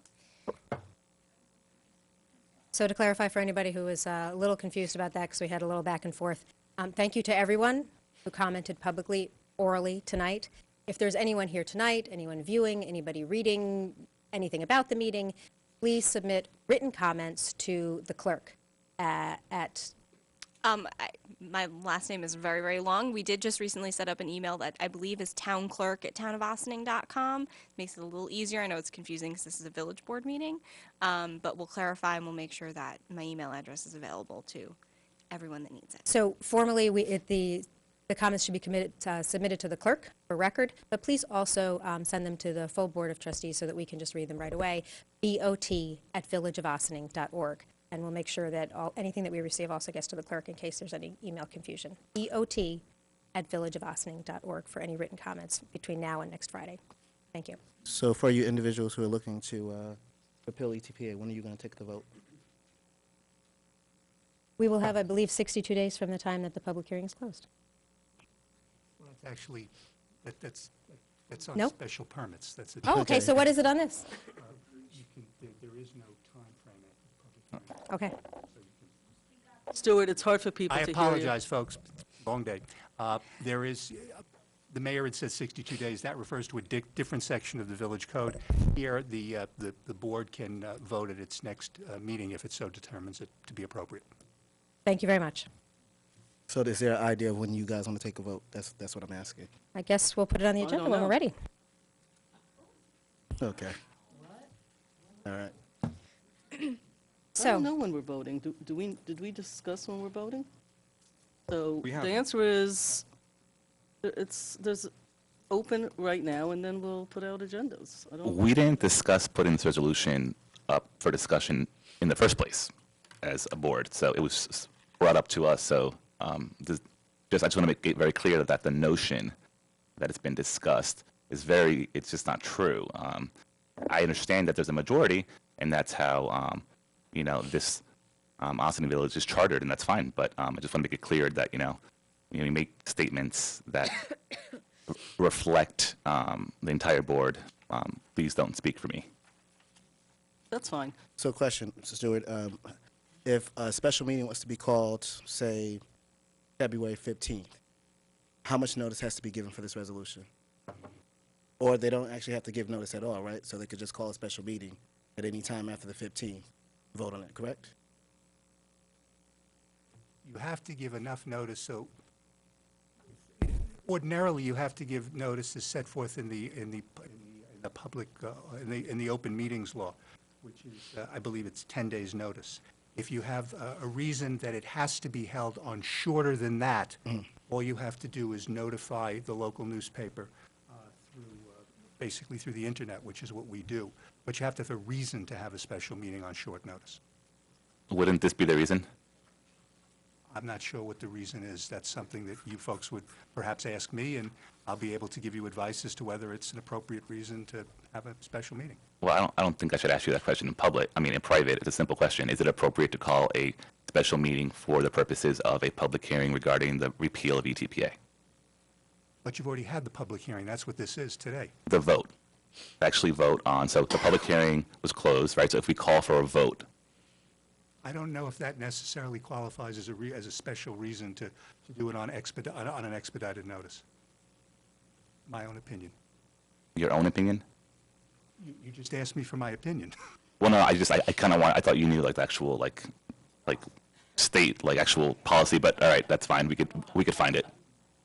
So are you But, saying? No, Trustee Herrera, I apologize, because sometimes, as counsel, it gets a little bit, you ask me for an opinion, I'm telling you what the open meetings law says, and what you've indicated is you've asked me if a particular type of meeting would be something that would require a special notice. There are certain meetings that do. Simply to vote on a resolution, unless there is an absolute exigency to do it at that date, does not warrant a special meeting.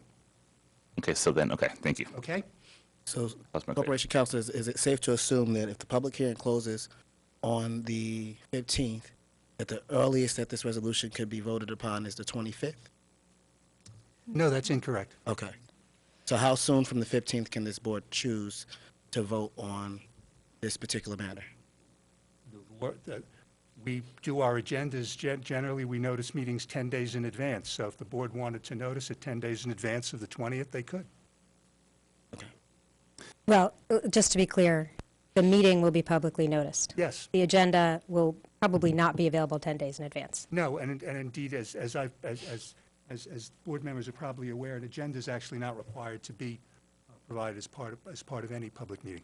All right. So let me ask a clear question. Can the board choose to vote on this particular matter before Wednesday 20th? If you're asking just as a 10-day notice, if they decided to have a meeting, because today's the 6th, and they wanted to do it on 10 days' notice, the answer would be, if they wanted to notice a meeting before the 20th, they could do that. Okay. So somewhere between the 15th and the 20th, they could choose to have a meeting to vote on this resolution. If that was the sense of the board, and they were within the 10 days to do the proper noticing, they could do that. Thank you. Just for the public to understand why I asked all those questions is if there is going to be a vote and if there is going to be a repeal or not, because we don't know, I need that it's my responsibility as an elected to try to warn the families to make alternative plans if you have already received an ETPA lease. I mean, this is like, it's pretty urgent and it could devastate a lot of lives. So the time actually does matter when you choose to do something. I don't play with people's homes and their timelines and their paychecks. And again, clearly we don't see the urgency in any of this because we wouldn't be here today. But it's urgent, and I don't really know what to tell all the people who received new ETPA leases. Not all have yet. Not all have registered. But what to do, because the board won't give them the ability to plan ahead. So that's all. Well, it's been a long night already, and we haven't even begun with our regular meeting agenda. Would anybody like to comment on anything to do with ETPA before we move on? I just want to thank the public for commenting here tonight to express their opinions. As it was mentioned before, we are elected officials. We are here to represent the public. So I want to thank you for all that information and all the comments. Receive emails, and now there's public meeting here. So I just want to thank you and take that opportunity to actually analyze a lot of the stuff that has been going through. I want to just clarify one quick thing that I was mentioning, and it maybe it was not meant for me, but I just want to make sure that I clarify this. Someone mentioned that there was a landlord sitting here and as a board trustee, and I am a landlord. I'm a proud landlord. I own a two-family house, and I live on the first floor, and I rent the second floor. So I'm very happy to say it. I've been a landlord for the past 20-plus years in this community, and I've been living in Spring Street for the past 24 to 25 years. So this is my neighborhood as well, and this is my village. So I want to take that, because that I tend to represent, I tend to focus all my energy to the public, to the community itself. Someone mentioned that I'm from a background Ecuadorian. I was born in Ecuador. I came here when I was 15. I live in Linden Avenue. I live in Spring Street. I lived for about almost 2 years in an IFCA house as well. So I understand a lot of the struggles that a lot of people have. I understand all that. So I just want to summarize by saying thank you very much for everything. The learning experience, every time any of us here comes in with a difficult topic like this, and whatever decision we'll make, is obviously to benefit the whole village as a whole. So I want to thank county representatives, the state representatives, people from other municipalities, Newburgh, the city of Peekskill. I think it's helpful to see what other people do, and I'm going to be watching, I guess, what how the state does as well. So again, I just want to thank the public for all the input that they have done, and we are open until the 15th for written comments. So please keep sending emails to us. We'll at least I tend to read all my emails and reply to all of them as soon as possible as well. So thank you so much. Would anybody else like to comment on tonight's hearing or ETPA in general? Yes. So before I get into my thanks and my closing statements for tonight, I just to piggyback off of that because I just have to. I'm a tenant in an Ossining building, but I don't have a financial interest as a tenant. As a landlord, you do. So that's subject for discussion and investigation if that's a conflict of interest or not, A. B, Mayor Garrity on her own said in 2016 that due to an incident with you, Manuel Quesada, that you demonstrated at best poor judgment and at worst deliberate abuse of power and personal gain, and it cost the village close to $11,000 in an ethics case that was brought up against you. And we discussed it, and the village did. So I just think that that's all relevant as we bring up what we do in our associations and our affiliations. That matters, especially because the taxpayers actually had to pay for it. Moving on, after the surprise resolution was proposed on January 9th, I immediately had to, I didn't want to speak for my colleagues, right? Because obviously I have a personal connection to this. I'm in favor of ETPA. So I said I have to forward these two meetings, the 9th and the following work session, to the leaders that represent me in county and state, and also my partners in government throughout the county.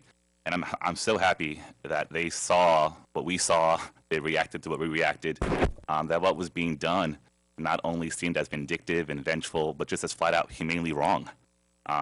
So with that said, I just really want to thank County Executive George Latimer, Deputy County Executive Ken Jenkins, County Legislator Catherine Borgia, State Senator David Carlucci, State Senator Shelley Mayer, and I have to thank Governor Andrew Cuomo, who this past Tuesday released the following quote: "Rent-regulated and rent-controlled housing is critical to assuring middle-class families have an affordable place to call home." It was part of a press release launching a new effort, I believe, in relation to IT services and better access for residents at HCR. Also, Peekskill Councilwoman Vanessa Aguduelo, City of Newburgh Councilwoman Karen Mejia. I serve on a lot of county and statewide organizations where we work with and partner with local electeds. And when we see an injustice anywhere, it's an injustice for all of us. So I thank you for coming here because there's a lot of residents who have came here close to 3 years and they didn't want to come out again. They didn't want to cry again. They didn't want to yell again. They didn't want to. So it's great to have you guys here. I had to thank the community partners who rallied up, did their homework, and mobilized our community, right? So we have Community Voices Heard, Westchester County Chapter, but also the entire organization. Westchester Disabled on the Move, the Westchester Putnam Working Families Party, the Lower Hudson Valley Progressive Action Network, the Bartlett Ossining Ministerial Association. I also want to give special thanks to the school district for allowing us to use their headsets. I requested that we have a translator here today, and I'm glad that I did. And hopefully we can have a discussion as to what that means going forward when it comes to language access. And I have to thank our village staff. I've been meeting with them for the past 2 weeks to plan our meeting tonight and all the logistics. And, there was some, internal reactions in power play, but that's not really relevant right now. But I have to thank village manager Debbie McDonald and Jamie for really making sure that everyone was comfortable here tonight and had all the tools necessary. I think they did an amazing job. And because we're going to have more meetings like this. Ossining is paying attention to what we're doing. So this is Ossining's new normal, right? That we're woke. That's all the things that I had to do. As far as moving forward, this week the state Senate Committee on Housing began conversations on what they're going to do with ETPA as it's set to sunset in a couple of months. And unfortunately, till this day, until tonight, Ossining is still the leader, countywide and statewide, against the effort to save protections and expand protections, not only in Westchester, not only in Putnam, not only in Rockland, not only in Nassau, not only the entire state. We're the leader against it right now, which is why you have so many visitors and elected officials and nonprofit organizations, because what's being done here is completely unacceptable and really has to be looked into. We really have to see what the intentions are. There were a couple of allegations and assertions, I don't know if are true or not, regarding special interests. And these that are seated, and these elected officials that are sitting here today, whether it's through campaign contributions, whether it's through meetings, in all that has to be looked into as well. So I am sorry that the whole community had to come out again and beg and cry and talk about something that has been discussed for 3 years and that was passed. And I'm sorry that we're going to make you go through this for what it looks like another couple of weeks. Hopefully they will hear the cry of all the people that endorse them, all the people that want to partner with them and want to work with them, and hopefully they could actually work with the entire board and also all our partners in government to expand protections, not repeal them. Have a great night, everyone, and thank you.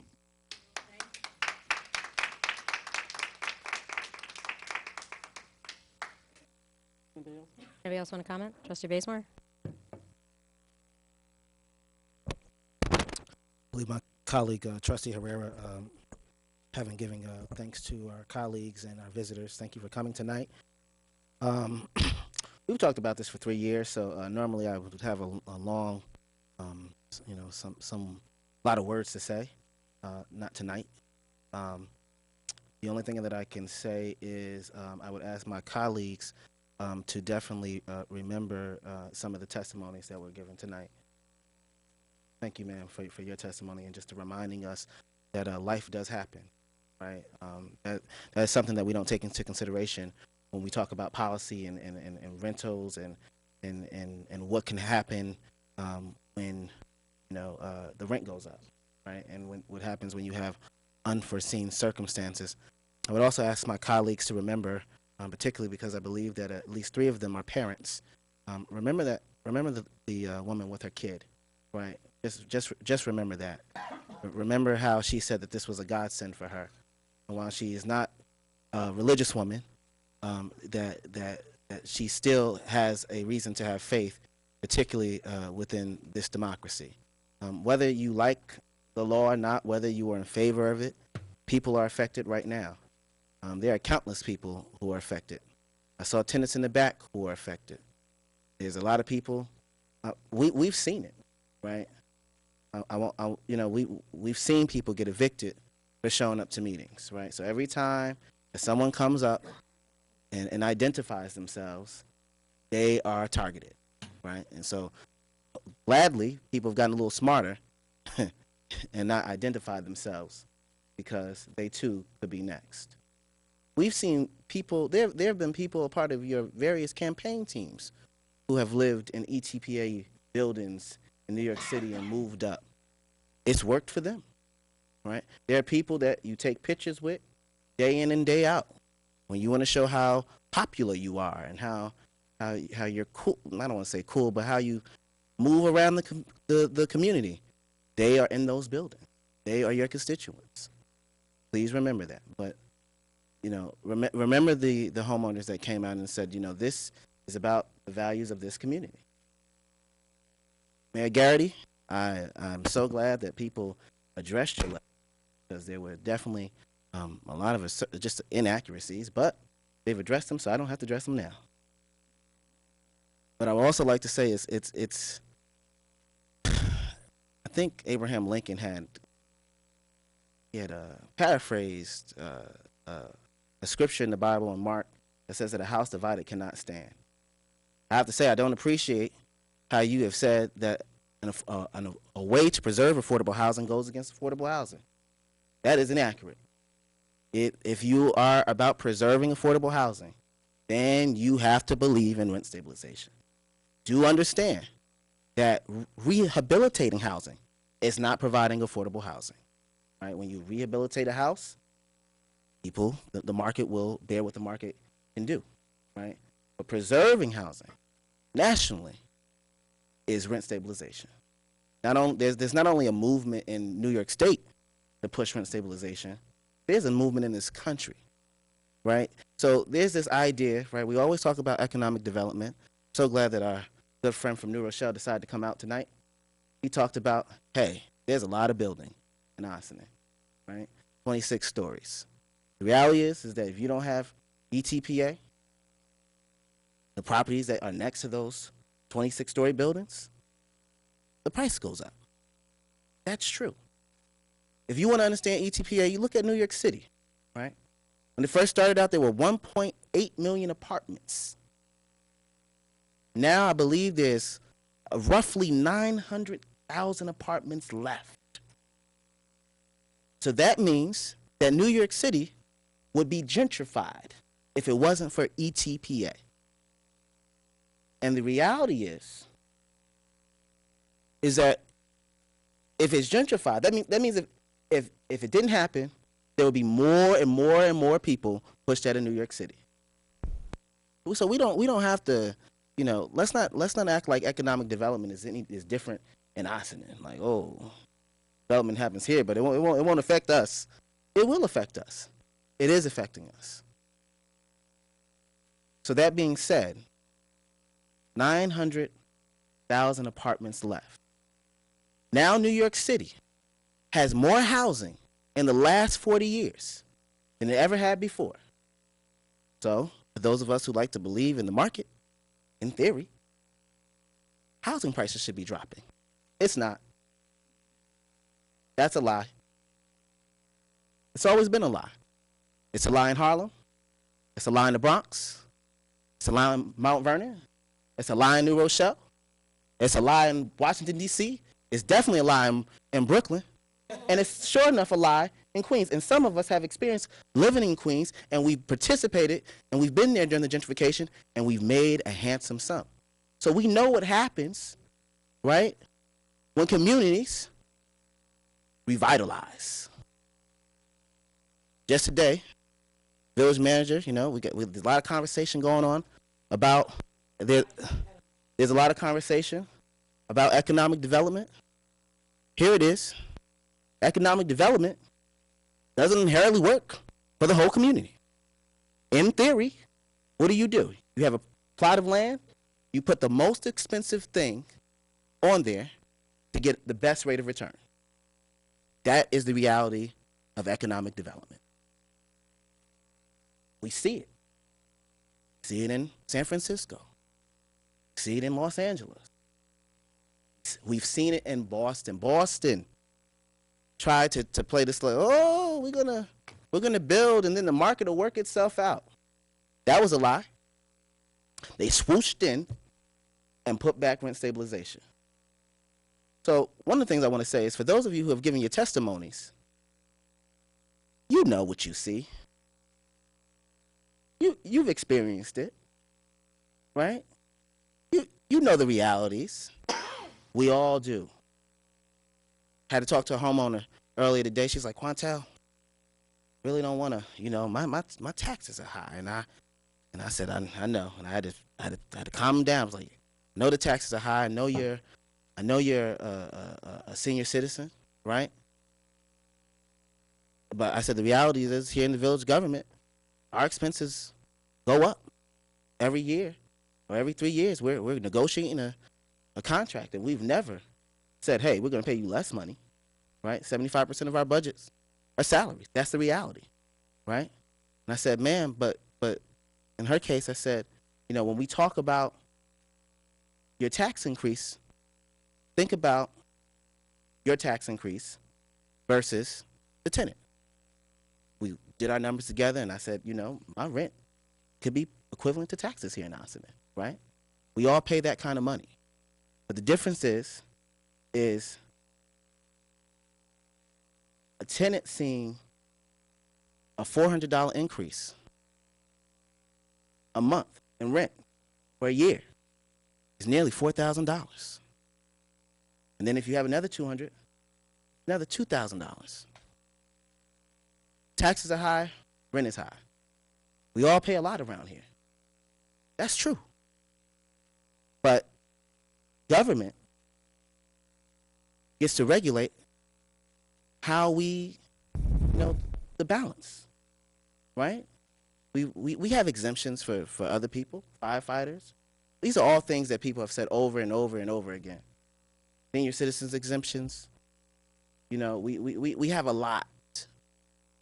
But this is not about dividing the community. This is about bringing the community together. And I would say that the way that some of my colleagues have dealt with ETPA is truly in poor taste. They have bought into rhetoric. 2016, when someone used the $800,000 number, Fernando came here, he couldn't give you an exact number. That depends on what happens in this community, right? So we have more development coming in and new businesses in. I can't really give you a number.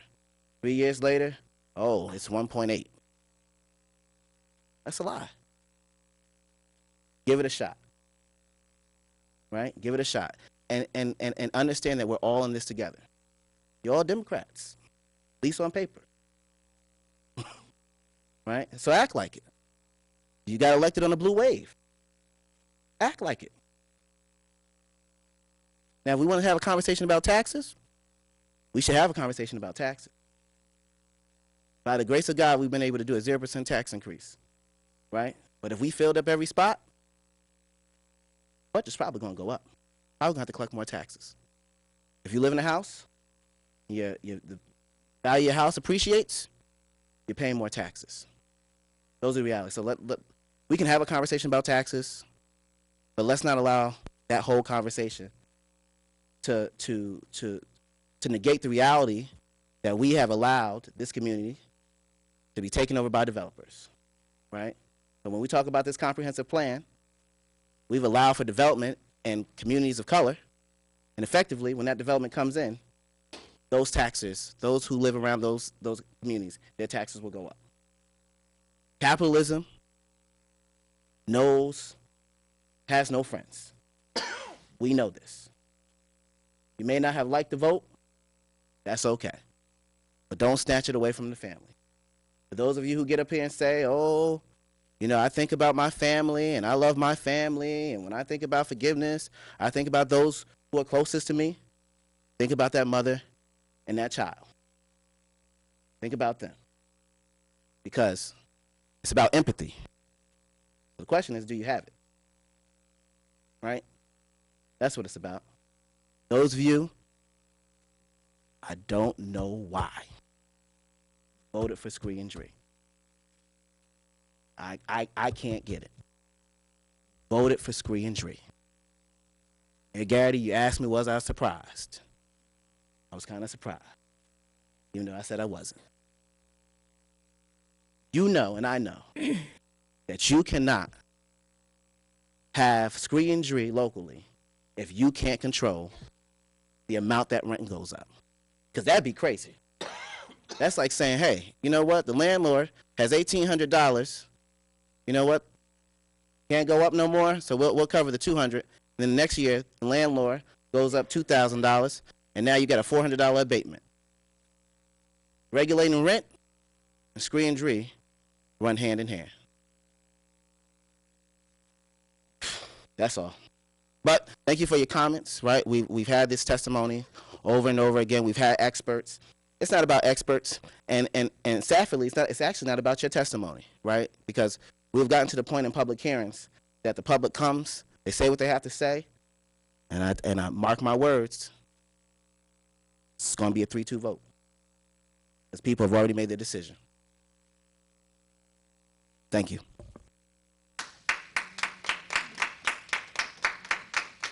Yeah.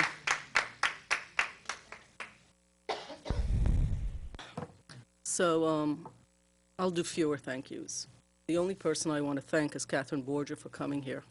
There are people in this room that I've been trying to reach for weeks who don't make appointments, don't want to have a conversation about ETPA. I am always impressed with Catherine Borgia's steadfast in her ability to have conversations. She and I disagree on ETPA. but I do have to say that a lot of the community leaders and people that spoke today in all of 2018 basically kept saying they have 3 votes, they don't really need to have a discussion, and really did not meet with members of the board who disagreed with the vote of the board at that time. So the board voted 3-2 on September 5th, and that's okay. And then an election happened. So for the person who asked what happened since September 5th, an election happened. While some people may have come in on a blue wave, there was a real race between 2 people who made it very clear about their positions. And there was a very clear message in every single district. And that also is a part of democracy, whether you like it or not. As far as the community goes, the community here isn't just made up of people who happen to live in buildings built before 1974. They're also made up of renters who live in buildings after 1974, and I'm not talking about the new luxury buildings that are here. They're not affected one way or the other. There are lots and lots of buildings, lots and lots of mom and pop landlords that live in this community, have lived here, recently moved here, the whole gamut from left to right, up and down. And the biggest problem for me with ETPA is not the landlords. They'll take care of themselves. They always have. They will. It's the mom and pop landlords who have these small buildings who are just in the same level of incomes as all the people that have been spoken about today. They're not rich, they're not big investors, they're mom and pops, and you all know that because many of you live here. And you know their names, and you know who they are, and you know that they're also members of this community. So this community is far wider than people who happen to live in buildings. If ETPA was income-based, if the state gets their act together, if the county finally does what it should have done a dozen years ago, and make it based on income, the way some other legislation is, I'd be the first one online wearing any color shirt that Julia puts out there, and I would be very happy about ETPA. But it is not income-based. It's only about what building you happen to be in, and that makes it inequitable and unfair to all those people living, and I could name all of the streets in this community that have single mothers and people who are barely making it at this point. This is not a rich community. This isn't Briarcliff, over 200 millionaires. It certainly ain't Chappaqua with over 300 millionaires, and it ain't a whole lot of other communities. It is a village that is densely populated. Many of us know each other, and yes, there have been new movers in here. You are passing the cost not to some government agency, not to the county, who hasn't come up with a plan, not to the state, who says lots of things in their speeches, not to the governor, who says also many things and supports many cities and is yet to actually do anything about ETPA and affordable housing here in Ossining. You are talking about passing the cost of one single mom in a building before 1974 to a building after 1970. It is not fair, and it's inequitable. We have too many people in small homes. We have too many people who are at the eyeball level of being sunk right under the line of losing their homes.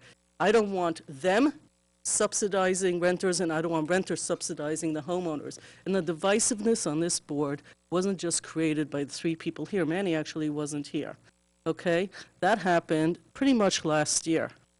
So this community is, in fact, made up of a whole lot of people. It isn't some government that's going to pay for all of this. It's a bunch of your neighbors that are going to pay a little bit this year and a whole lot next year and even more the year after. So income-based results and solutions, I'm all for it. Arbitrary before 1974 and this fear of everybody being out in the street tomorrow, are you kidding me here? What are you all talking about? Seriously. I'm not saying that this is affordable. It's not. I have to put my parents in rentals too. There are senior citizens. My father's 91. He did a great plan until he was about 70, and then he didn't have it. Everybody over 50 in this community is supporting children and parents if they're fortunate enough to have both alive. I cannot, to the person who asks whether I sleep at night, not as well as I used to, because the attacks have become so personal, unnecessary, and divisive from people who wear the flag of, you know, let's bring everybody together. It's been amazingly unpleasant. However, I ran for office knowing that.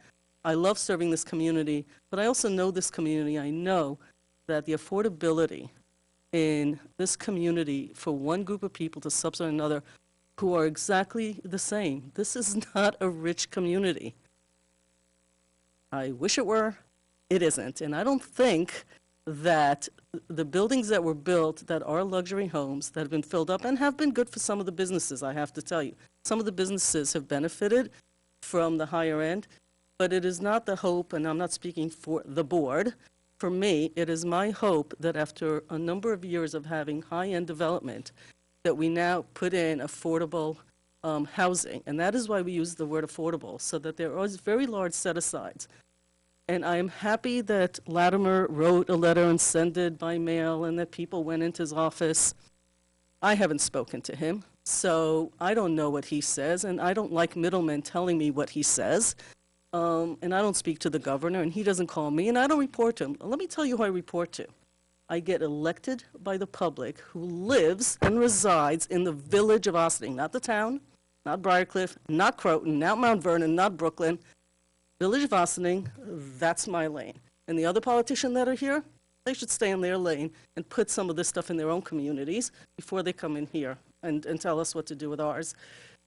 You want to go to your county leadership and tell them to do a county-wide, which was discussed a dozen years ago, that the county should have an affordable housing policy and legislation. And that is what Catherine actually discussed many years ago.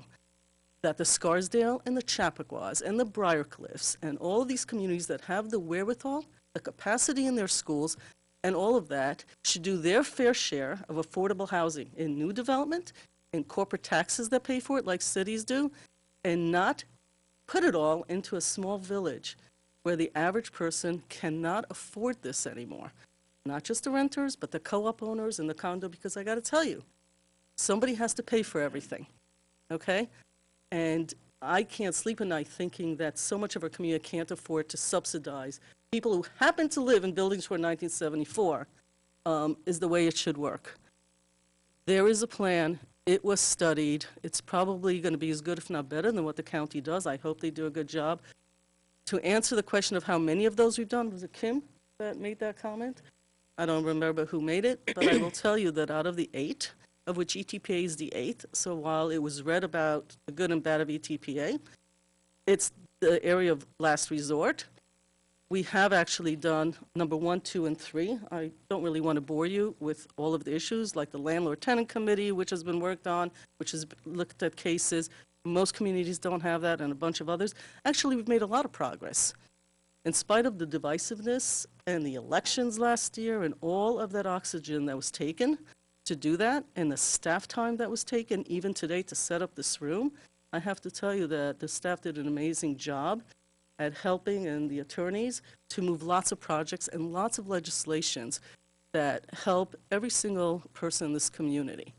Not a segment of it, not a portion of it, but things that help everybody. So I know it's late, and I don't want to get into the economics of taxation, but I will end with, this is not about tenants and landlords, and the people that position it are selling a load of, I'm not going to, you know what, I'm not going to say it.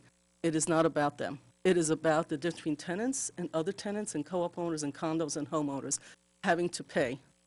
And for what reason? Because they didn't happen to move into a building before 1974? It's inequitable, it's unfair, and it's too expensive for this community to manage the way it's set up. I am in support of going to the plan. I am in support of the county coming up with a county-wide plan, and I am sure that Ossining will be the first one online, as it always is, to do whatever the county thinks is the right thing at the time when they actually have a plan and not just talk about one.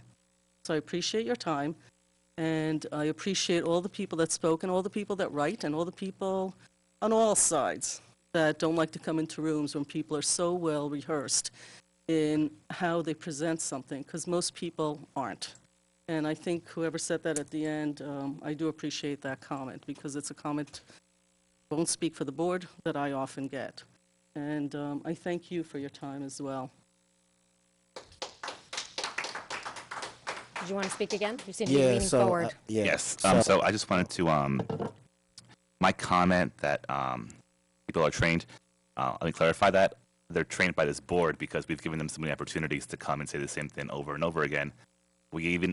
This board at first tabled a public hearing and the original vote.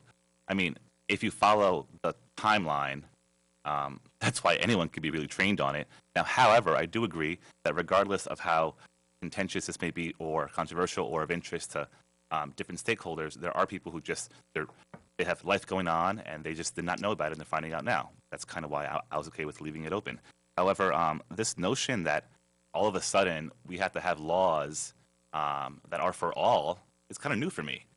Every day in every branch of government, especially local, they pass laws and work on laws for specific persons, reasons, entities. This board alone, local law number 2, beekeeping. That only applies to you if you beekeep or you're interested, right?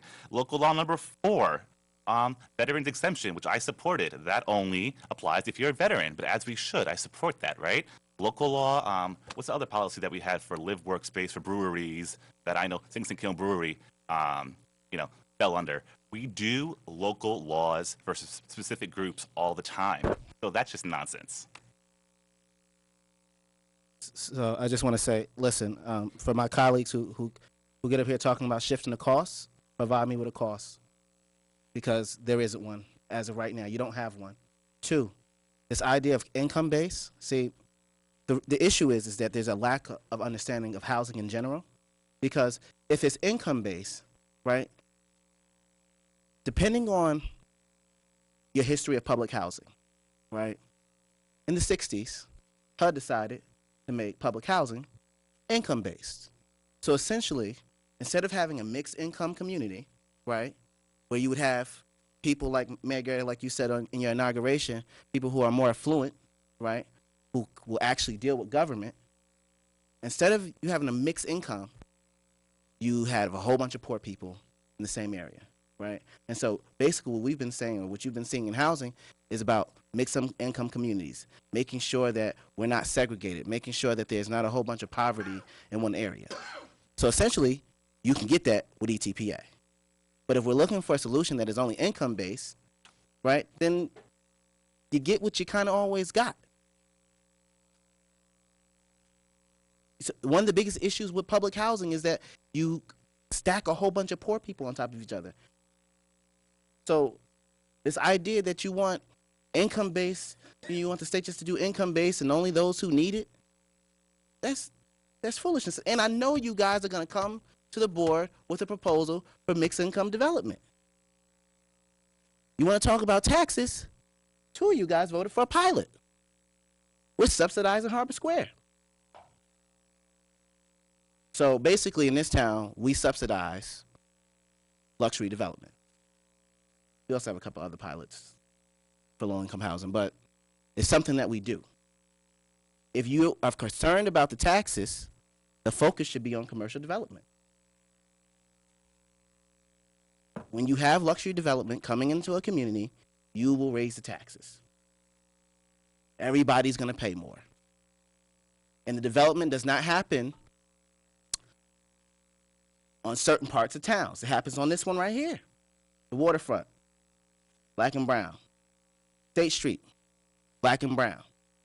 So what's going to happen when Hudson Step comes in? 1516 James Street.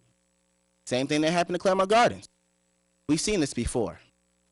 And the board sat around, it was like, oh, what can we do about Claremont Gardens? Nothing. So 1 bedroom that used to be $1,100 is now $1,600, $1,700, $1,800. 4 bedroom that used to be $1,600 is now $2,300, $2,400. Unrenovated. Didn't do no work. I wish my friend from Eagle Bay had came in today so I could ask him about that painting fee he got. ETPA, make sure your apartment gets painted. Him, he charges a fee.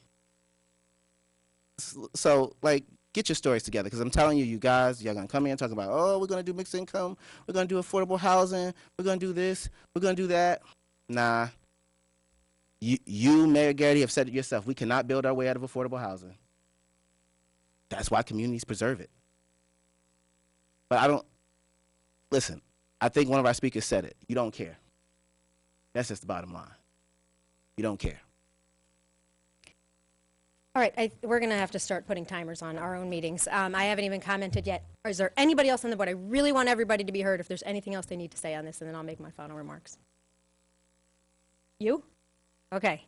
I do want to set the record straight on a few things because a lot has been said this evening, and some of it directed at me particularly. The most recent comment, I have to start with the accusation that we did a zoning text amendment related to breweries that had anything to do with my husband's business, which it does not. It was a zoning text amendment that was not even related to this neighborhood, and it had nothing to do with his business, which is a retail business. It was to open up opportunities for entrepreneurial businesses that are more prevalent today in our community in zones where it's allowable, which is primarily around the waterfront. There were also some misrepresentations of what I stated in my most recent written comments about ETPA and housing policy in general. It's late. I could say a lot about it, but I'll say as little as I can before we move on to clarify what I'm saying and what my position is and why I'm advocating for the path forward that I am. There are as many horrible stories about landlords as there are lovely stories about people's homes in our community. We can't set policy based primarily on anecdotal evidence. And so we do research and we bring in experts who know a lot about housing policy. We spend a lot of time talking to them and listening to them and learning from them. And I very much hope that the information we get from the County Housing Needs Assessment is valuable to us. And I also hope that New York State really does update their existing laws that impact ETPA. Because there haven't been a whole lot of updates in the last 40 years, but it's a very progressive, democratic state government, so maybe they will. And if it's a better program, then we should reconsider it. But what we did here for our community was we undertook a housing needs assessment. And the first thing they look at is the same kind of data that the county housing needs assessment is going to look at. And that was the data about who we are as a community. And then it came up with recommendations, which we've talked about. It's really about the importance of synergy between economic development and housing policy in our community. And as it has been quoted, as not vilifying in any way ETPA, in fact recognizing many of the positive attributes about ETPA. And yet, it recommended we do not take it under consideration until first implement 7 other strategies to provide a holistic approach for achieving our goals for a more affordable community. Next week, we will be discussing at our work session the potential for investment of a mixed-use, mixed-income property on village property. And why is that different than allowing the hand of the market to do what it would like? When we own the property, we as a community own a property that has not been used in for any tax benefit for forever, or at least for generations. We have a lot of leverage to decide what do we want to have in that property. And whether that's right here in downtown or that's down on the waterfront, when we, the community, have the opportunity to decide what is going to be there, it should reflect what we want to see more of. Because when a private developer buys private land, they are going to maximize their profitability. That is generally how capitalism works, which is why one other misrepresentation that I will correct related to this and what I wrote about. There was a suggestion that I talked about supply and demand and the free hand of the market. Not only are those terms that I did not use in that thing that I wrote, they're not terms that I advocate for. If we're talking about what is the importance of the role of government, does government have a role to play in ensuring that there is equity in our community? And that does not mean that everyone pays the same rent. But it means that the government recognizes that there are bigger picture goals and values in our community, and there are a variety of strategies to try and achieve them in our community. We spend a lot of time trying to learn from people who study this as their full-time jobs. That's why we did a housing needs assessment. And not only did we do the housing needs assessment, but we had it reviewed and we had it reviewed by the consultants who are right now conducting the housing needs assessment. And the experts in that consulting firm have said it is a good plan, it is a logical plan for us to follow. I understand it does not have nearly, it's not as easy to talk about. It's nuanced, it's holistic, 7 steps, and each step has many, many parts, and there has been progress on some of them, and there still needs to be much, much more progress. Because while we've made strides in the Landlord-Tenant Relations Council being strengthened and being a functioning council that is hearing concerns from tenants every month, while that is happening, we have not been doing anything with really doing any significant investment in affordable housing in our community. And that's what I hope we're going to talk about next week, although I'm a little concerned based on some of the comments today about how that might go, because I'm hearing some surprising remarks. This is a community that is talking about housing a lot. I don't know if everyone is reading the same reports that I am. I am listening to all that is being said here. It is very difficult to hear people that I know and care about in our community who believe that ETPA is the best and most important first step for us in housing, and that anything else is not taking into consideration their needs. This is a small community. We know each other, and we've gotten to know each other a lot more in the last few years as we talk about this. It is my sincere belief that moving forward with the housing needs assessment, as it is recommended, will provide us with a very balanced, progressive housing policy in our community. There is nothing that is perfect. I've talked about what I believe are the downsides to ETPA, and I believe the best thing to do is to move forward with the report that was created for our community and that was affirmed by the consultant who is doing the housing needs assessment for the county as a good path forward. So, with that, Madam Clerk, let us move on with our regular meeting. Yes, next up we have mayors and trustees announcements. Oh gosh, I forgot about that. Who else has, anybody have announcements of things going on? Yes, have to do my Please. annual. So the Ossining Emergency Shelter is still open. All you have to do is go in front of Open Door at 9 p.m. Sorry about that, at 9 p.m. and a staff member will be there to assist you. And it's open until hopefully March, depending on the weather and how it goes. If you want to help or donate, shoot me an email at herrera@villageofossining.org. Thank you so much. Anybody else have announcements? Please.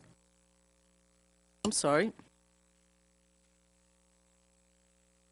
I just wanted to, we have a growing Chinese community, both here in Tarrytown, surrounding areas. And yesterday was the Chinese New Year, so I do want to wish the public and the Chinese community a Happy New Year. I went to festivities on Saturday. I'm going this Saturday. It's an amazing community, and more moving into northern Westchester. So I think it's like, you know, we've had a very serious meeting so far, but it is a year of the pig.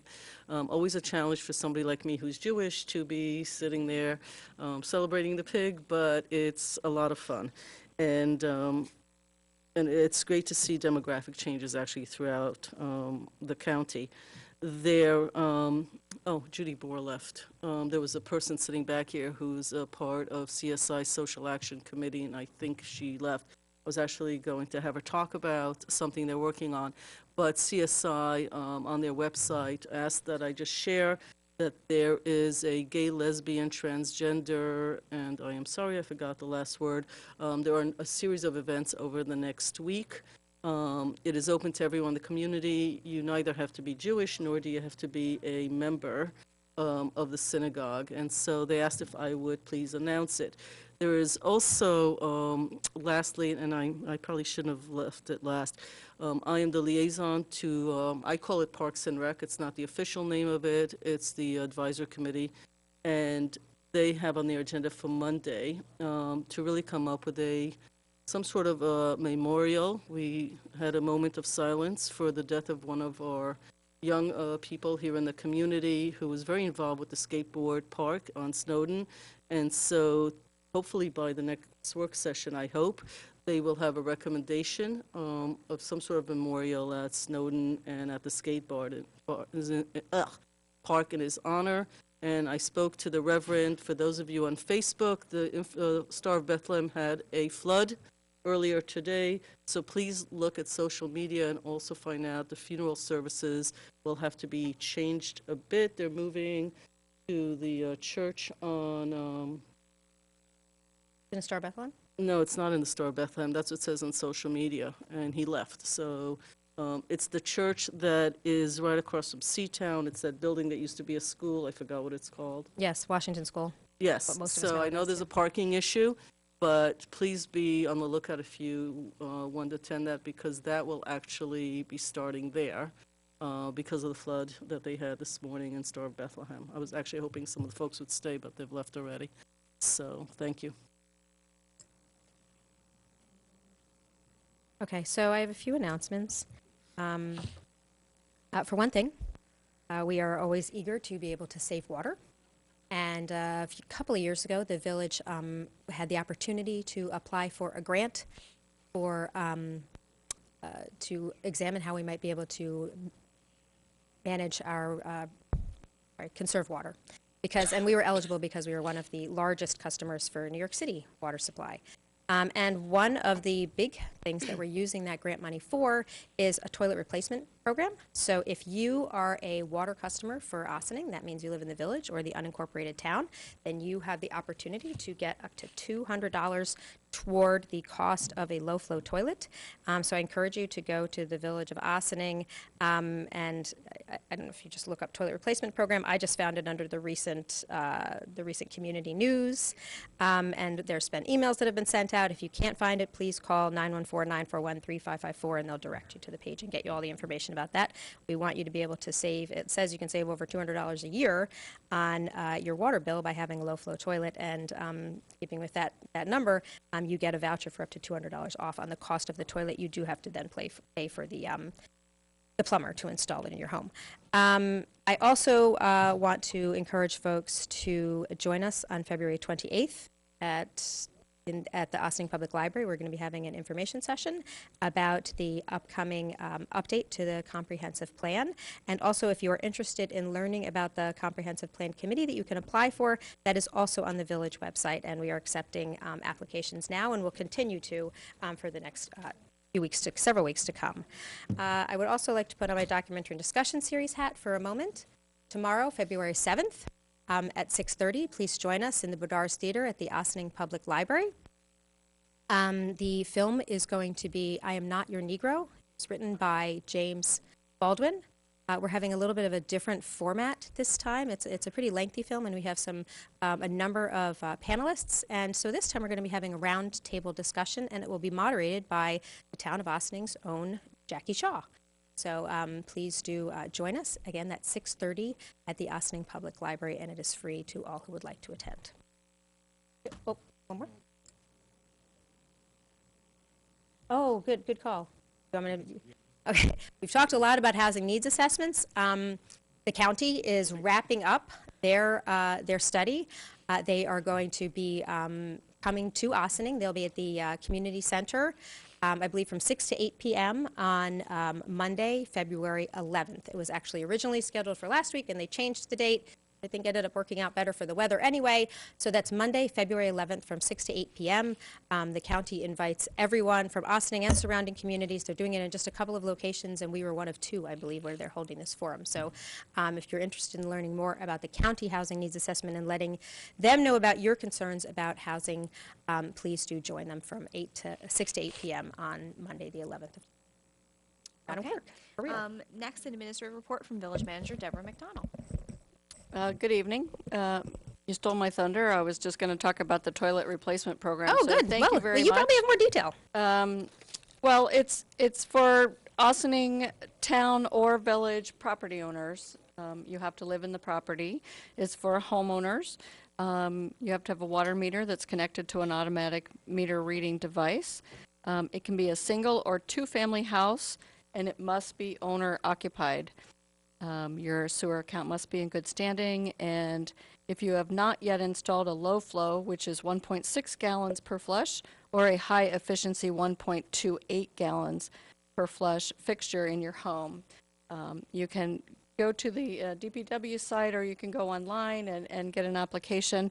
It will tell you what documents you need, and there is an authorized vendor here in Ossining, and that is Rim Plumbing, who will be happy to discuss the type of toilets that are available for your consideration. And the $200 basically pays for the toilet. Homeowners would be required to pay for any cost of plumbing if they needed to hire a plumber to install it. Obviously, if you can install it on your own, you can certainly do that. But you do need to get a voucher, and then when you take it down to Rim Plumbing, you take your voucher and your ID, and they'll be able to get you a toilet. So it would save the average person in this area about $200 a year, which is really great savings. But overall, for the village, it could save us up to 7.3 million gallons of water a year, which is a lot. And anytime we can save water, we save processing and we save cost for the water department. So that's all I have. Thank you very much. Debbie, is there a deadline for this program? There is not. I mean, we have 500 vouchers. We have used about 50 right now, so there's plenty available, but I would not wait. I think that the New York City Water District is looking for a report, and they may tell us at some point on whether or not they're going to cut off the program, but we're hoping that we can get the word out as often as possible and get it around to as many people and get them interested in doing this. It's a real savings for a family. Thank you. And I just want to clarify, it's for anybody who lives in our water district. So that's the unincorporated town of Ossining and That's the true. village, right? Okay. Yep. Thank you. Okay, and then next, an administrative report from Corporation Counsel Stewart. Thank you, Victoria. Good evening, Mayor, members of the board. The next week is actually very busy for our land use boards. Tomorrow night is a meeting of the Environmental Advisory Council. There are, in fact, I know there's a resolution later for some more appointments, but they have an active agenda tomorrow evening. Next week, both the ZBA, Zoning Board of Appeals, and the Planning Board will both meet on February 12th. Planning Board is having a special meeting at 6 p.m. to deal with an application regarding 80 Main Street. And the Zoning Board of Appeals has its regularly scheduled meeting at 7:30 p.m. Agendas and information relating to all those meetings are available on the village. Thank you. Okay, and next, an administrative report from Police Chief Kevin Sylvester. Good evening. Not a lengthy report from us tonight. Our department right now, as you'd mentioned, is wholly consumed in a homicide investigation. We don't have any update on that case right now, and what we're going to do is urge people to be patient. We will provide information as it becomes available. It does not mean that the police department isn't doing everything in its power to bring this case to an efficient resolution. And we just ask people that they not rush to judgment or post inaccurate things or rumors to the internet, because we've read a number of things that may indicate that different things are going on. And if folks want to know facts about what's happening in an investigation here, and it's important for the public to know, you'll hear it directly from us. You can follow us on Facebook, Twitter, Instagram, Nixtal, and Nextdoor. So we look forward to breaking some information on that very soon, but as of right now, no updates, and we're appreciative of everybody's patience. Thank you. Okay, next, organization announcements. Is there anyone that would like to make an event-related announcement? Anyone? No, it doesn't look like it. Okay, so then we move on to village board resolutions. Is there anyone that would like to address the board on any of the resolutions on the agenda tonight?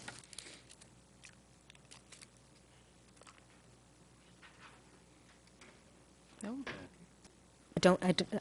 I don't see anyone that wants to address the board on resolutions for this evening, so. Okay, so moving we'll on. move right along. First, approval of voucher detail report, February 6, 2019. Resolved that the Board of Trustees of the Village of Ossining hereby approves the voucher detail report dated February 6, 2019 in the amount of $1,040,030.64. Is there a motion? So move. Second. Comments on the board? Madam Clerk? All those in favor? Aye. Okay. Next, approval of minutes, January 16th, 2019 regular meeting. Resolved that the Board of Trustees of the Village of Ossining hereby approves the minutes of the January 16th, 2019 regular meeting as presented. Is there a motion? So move. Second. Comments on the board? Madam Clerk? All those in favor? Aye. Okay. Approval of minutes, January 23rd, 2019 special meeting. Resolved that the Board of Trustees of the Village of Ossining hereby approves the minutes of the January 23rd, 2019 special meeting as presented. Is there a motion? So move. Second. Comments on the board? I just don't understand it. What's happening here? There was a special meeting on January 23rd, so we're approving the minutes for that No. special meeting. Are we on D? We're on C. Okay, sorry. It's okay. Is there a second? Second. Comments on the board? Madam Clerk? All those in favor? Aye. Aye. Okay. DPW authorization to advertise for bids, materials, supplies, and services for May 1st, 2019 to April 30th, 2021. Resolved that the village clerk is authorized to advertise for bids for the following materials, supplies, and services contracts for May 1st, 2019 through April 30th, 2021 to be returnable to the office of the village clerk. Materials and supplies, 3,500 PSI concrete, treatment plant chemicals, water department materials. Services, electrician, equipment rental with operator, highway improvements concrete, highway improvements decorative stamp concrete, highway improvements asphalt, pavement striping, plumber, sledge removal, and tree maintenance. Is there a motion? So moved. Second. Now. Comments on the board? Yes. I just don't, what's happening here? What is this for and what are we doing? So this is our annual bid for all of these services and products. We select vendors, and then when we need those items, we have bids in place, and we do it for the whole year. Actually, 2 years. 2 years. Yeah, I was 2 just going to years. say, Yeah, so, 2 is years. that correct? 5/1/19 to 4/30, okay. We started doing it for 2 years, to, not so very long ago, to be able to only do this process every couple of years, assuming that we'll be able to maintain a nice price point for a couple of years and only go through the process every 2 years. All right. Madam Clerk? Okay. All those in favor? Aye. Okay. Amended appointment Police Sergeant Michael Lance. Resolved the County of Westchester Personnel Office has certified to the Village of Ossining a list of eligible candidates containing at least 3 names for the permanent appointment of Police Sergeant. And whereas Michael Lance is ranked on the aforesaid list of eligible candidates, now therefore it is resolved that the Board of Trustees of the Village of Ossining, pursuant to the applicable provision of civil service law and the unconsolidated laws of New York State, hereby appoints Michael Lance to the position of Police Sergeant in the Village of Ossining from eligible list number 71-198, effective January 21st, 2019, at an annual salary of $125,143. This appointment is subject to a probationary period of not less than 12 nor more than 52 weeks. Is there a motion? So moved. Second. Comments on the board? What was the modification? Sorry. We thought we passed this, and now we're passing an There amended was an version issue, of the this. salary has to be precise, and it wasn't correct on the last one, so we Oh. still like Mike Lance. Yeah, I know. It and seemed please like don't we make just me did go this. take his badge off his chest right now. We were off by $143. Oh. Okay. All right, thank you. All those in favor? Aye. Okay. Resolution approving cabaret license for LSG Culinary Inc., DBA Good Choice Kitchen, 147 Main Street, Ossining, New York. Whereas pursuant to Chapters 100 and 171 of the Code of the Village of Ossining, the authorized representative of the business LSG Culinary Inc., DBA Good Choice Kitchen, 147 Main Street, has presented an application to the village clerk as licensing officer for a refreshment, sidewalk cafe, and cabaret license for live music, 4 to 5 acoustics, dancing, etc. Should I just skip to the resolve? Okay. Thank you. Okay. Resolved that pursuant to the code, Board of Trustees hereby approves a cabaret license for LSG Culinary Inc., DBA Good Choice Kitchen, 147 Main Street for 2019 as follows. LSG Culinary Inc., DBA Good Choice Kitchen, days and hours, Monday through Saturday, 5 p.m. to 2 a.m., type of music, live music, 4 to 5 acoustics. Is there a motion? So move. Second. Comments on the board? Madam? Yeah? Sorry. I just wanted to say for the public, and I say this almost every time, we've really gotten to a point where we become very standardized when we get asked for these licenses. It doesn't mean they're open till 2 a.m. every time. It could be 11. But we've really tried to be very consistent and very, consistent and fair, but also just so that our shops and our stores all have sort of the same level playing field, and this is the standard sort of formula that we've come up with, whether they ask for it or not. No, I'm kidding, they actually do have to ask for it, but this is the standard approach that we did not have in the past and do now. Madam Clerk? All those in favor? Aye. Okay. And if you could skip to the resolve Yes. for the next two. Yes. thank you. Okay, so resolution fine. approving cabaret license for Tierras Tropicales Restaurant LLC, 84 Croton Avenue, Austin, New York. Resolved that pursuant to the code, the Board of Trustees hereby approves a cabaret license for Tierras Tropicales Restaurant LLC, 84 Croton Avenue for 2019 as follows. Days and hours, Friday through Sunday from 9 p.m. to 2 a.m. Type of music, live music. Is there a motion? So moved. Second. Comments on the board? I just have a question. So Sunday also 2 a.m.? I somehow thought that Sundays were not 2 a.m., but they are, yes?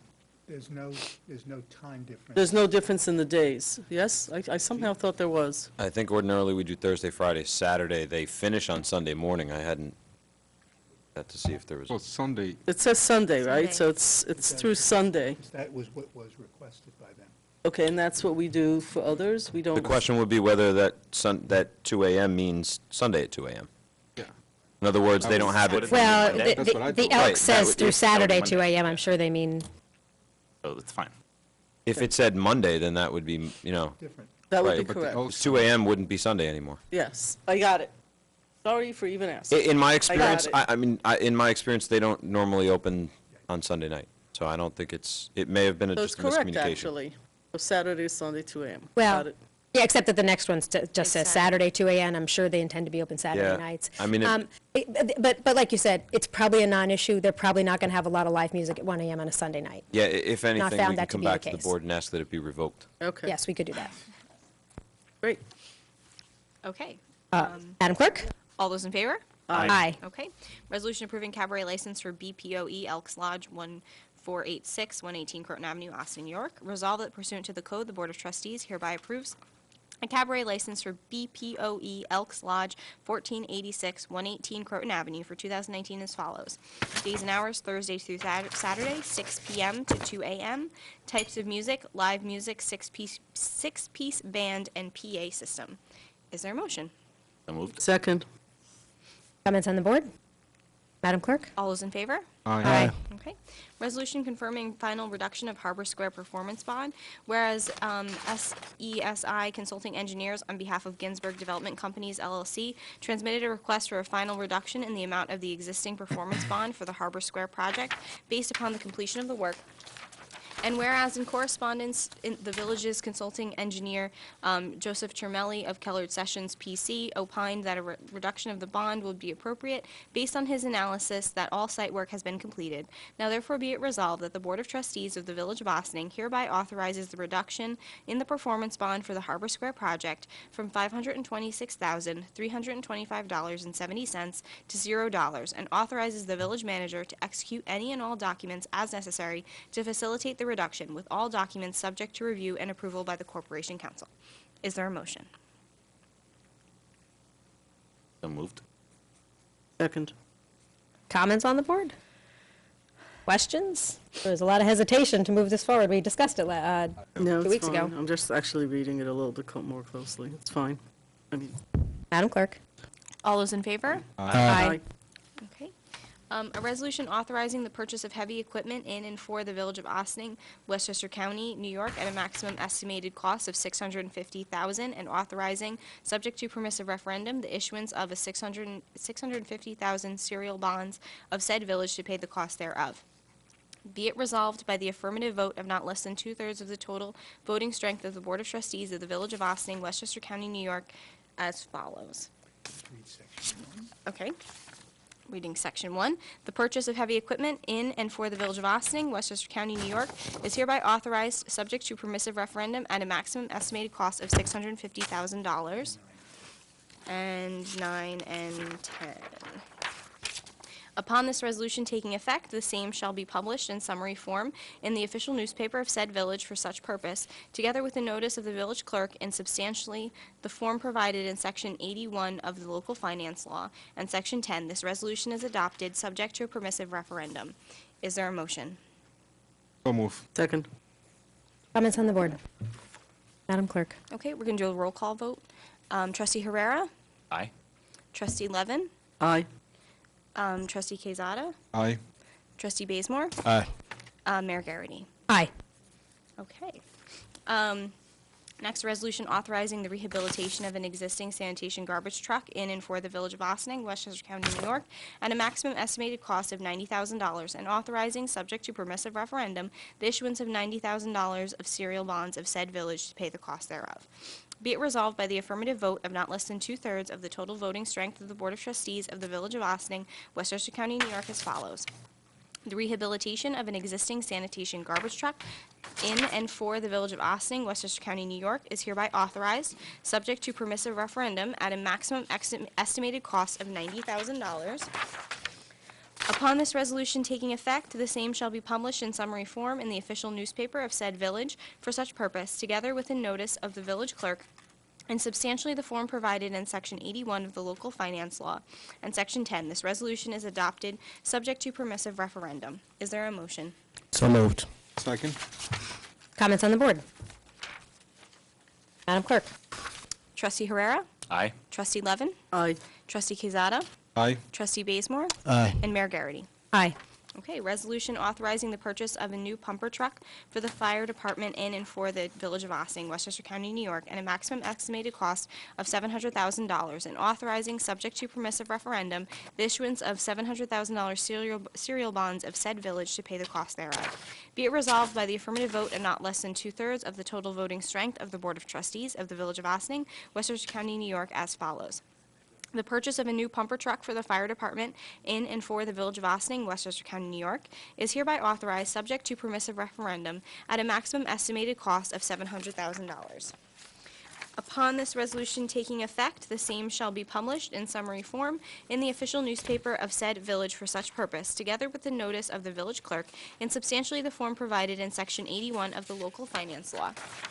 In Section 10, this resolution is adopted subject to permissive referendum.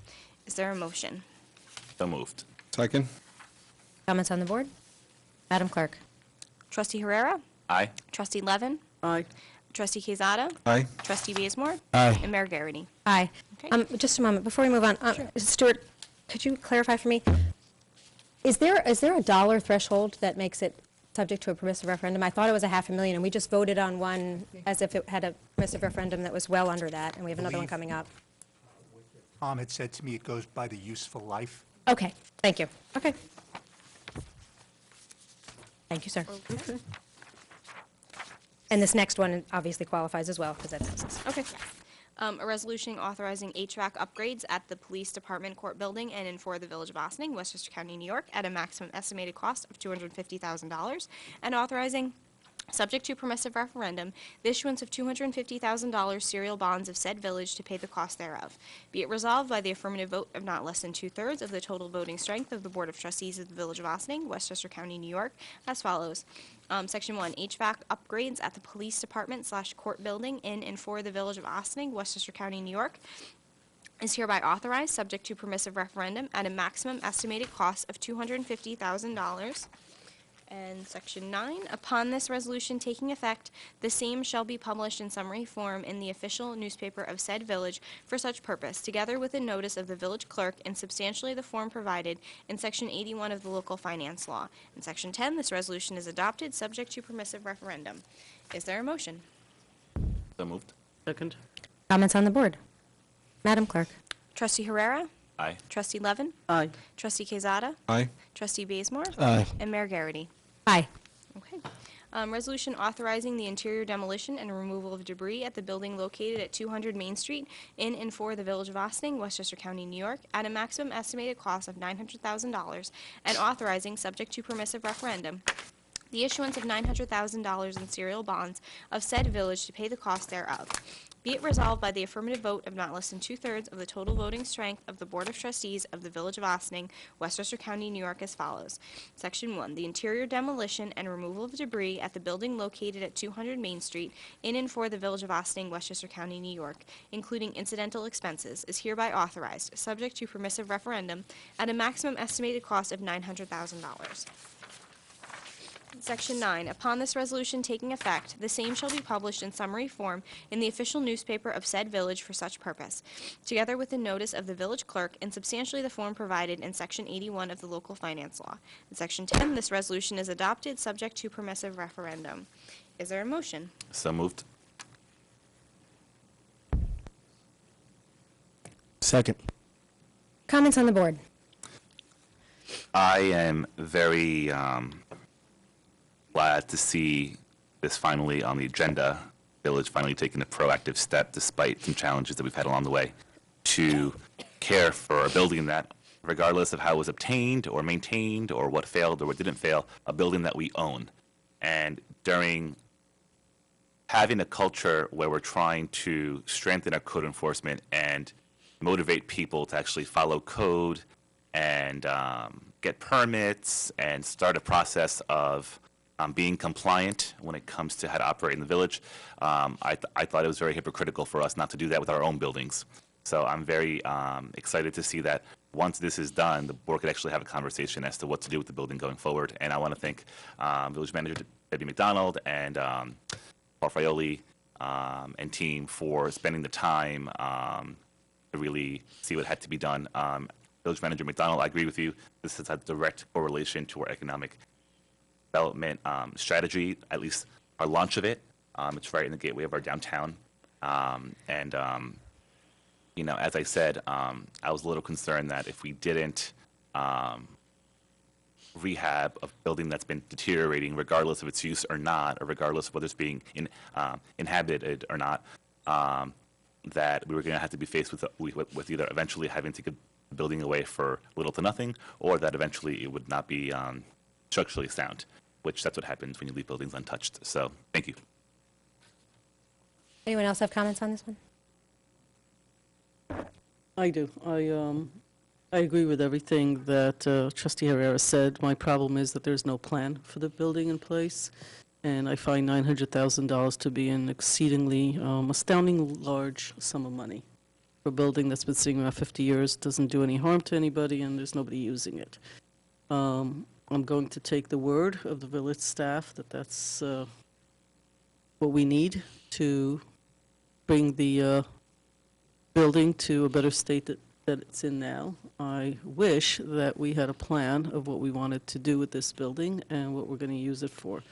If I threw out some ideas to a couple of people, which I'll discuss, I think, at our work session next week. I'm not going to take the time now to do it. I'm going to abstain from this vote because I just find the number to be, without a plan for a building, I'm just not quite sure what we're doing. Stuart, just a question for clarification. This needs 4 votes in order to pass? Okay.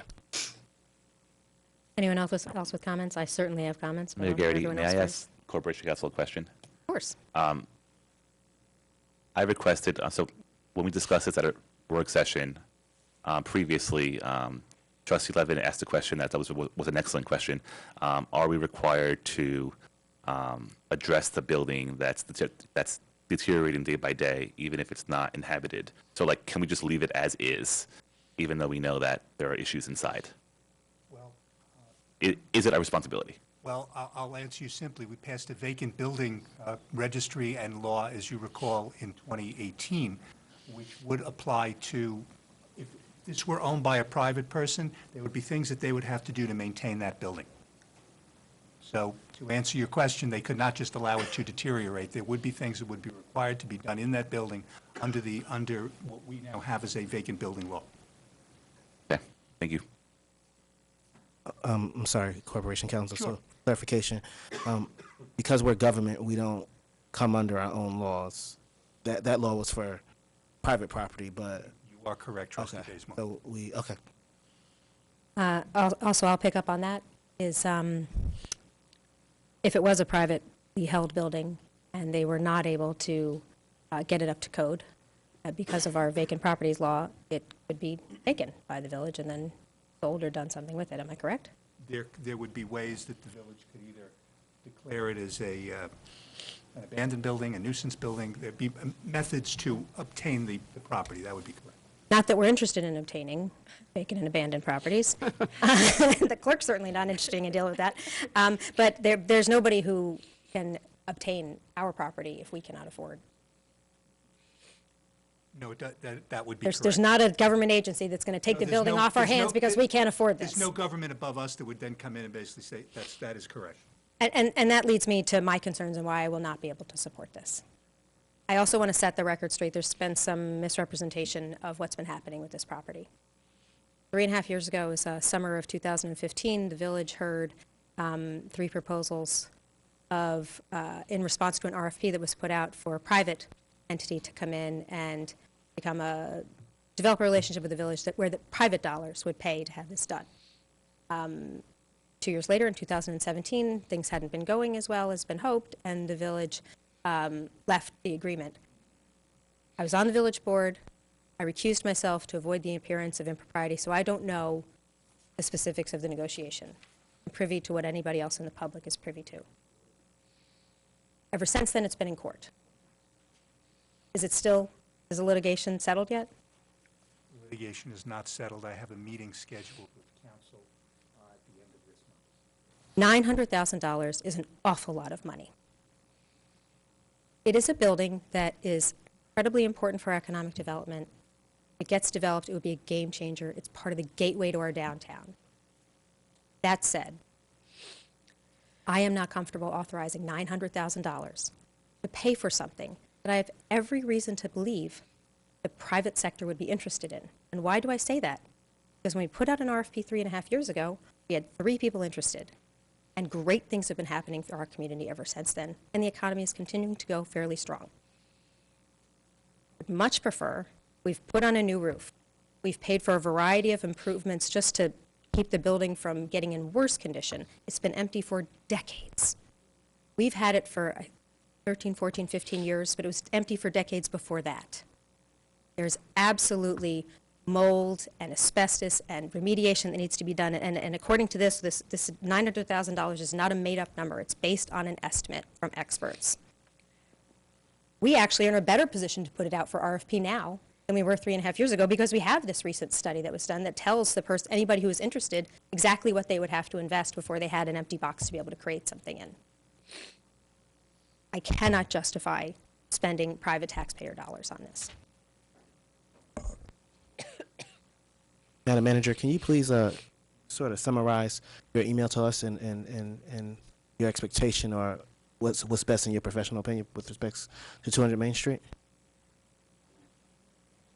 So I had provided an email to the village board regarding 200 Main Street. The estimate that we received from a contractor was $700,000.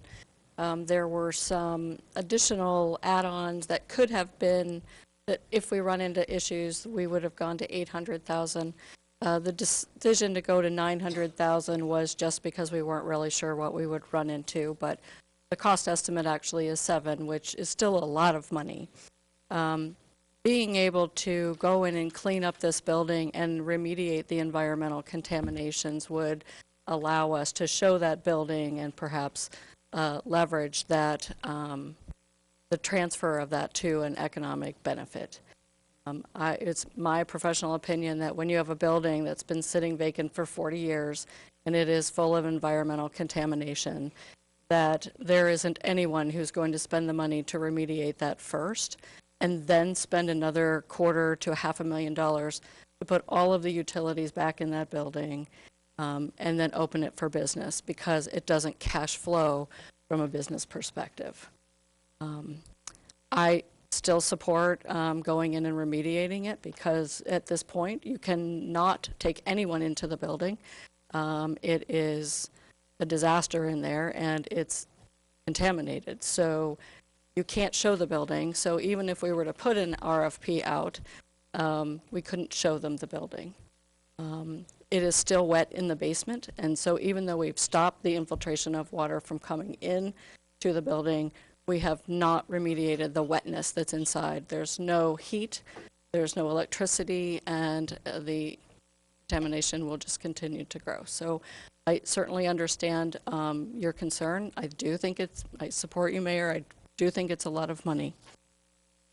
I still think that as a government, it's one of the few things that we can do as a government that can facilitate the transfer of this property. However, if it is the will of this board to put an RFP out and try to do that before we spend the money, then that is your will and that is what we will do. Stuart, I know you have a meeting. My second level of discomfort is that we're in the middle of legal action. So my feeling always when you're in the middle of legal action, you really shouldn't be making decisions about what to do with properties because you don't really know how it's going to go and you don't know what your decision might do to legal action. Might I suggest, and I don't know how to get this, that we wait till the legal action concludes and then bring this back up to the board and maybe we feel differently at that point after some discussion. Because that was my sort of 1A and 1B. I don't know if that's going to cause any discomfort to anybody, or I'm getting a sense that the board, for me, it's how much we're spending. We would spend without a plan. If we had a plan, that would not be an issue for me. And the other piece is that we're in the middle of litigation, and I'd rather have that completed. I don't know how others feel about that. Please. So it's actually, as part of being a trustee, I was involved in RFP twice with this particular building. And the first time that we did an RFP actually was an office who was supposed to be going in there. Unfortunately, that didn't happen. I was part of the second RFP, private partnership. It was placed. Fortunately, we are where we are right now. And I did bring up some ideas that I wanted to bounce back with the village board on a previous work session. And as much as I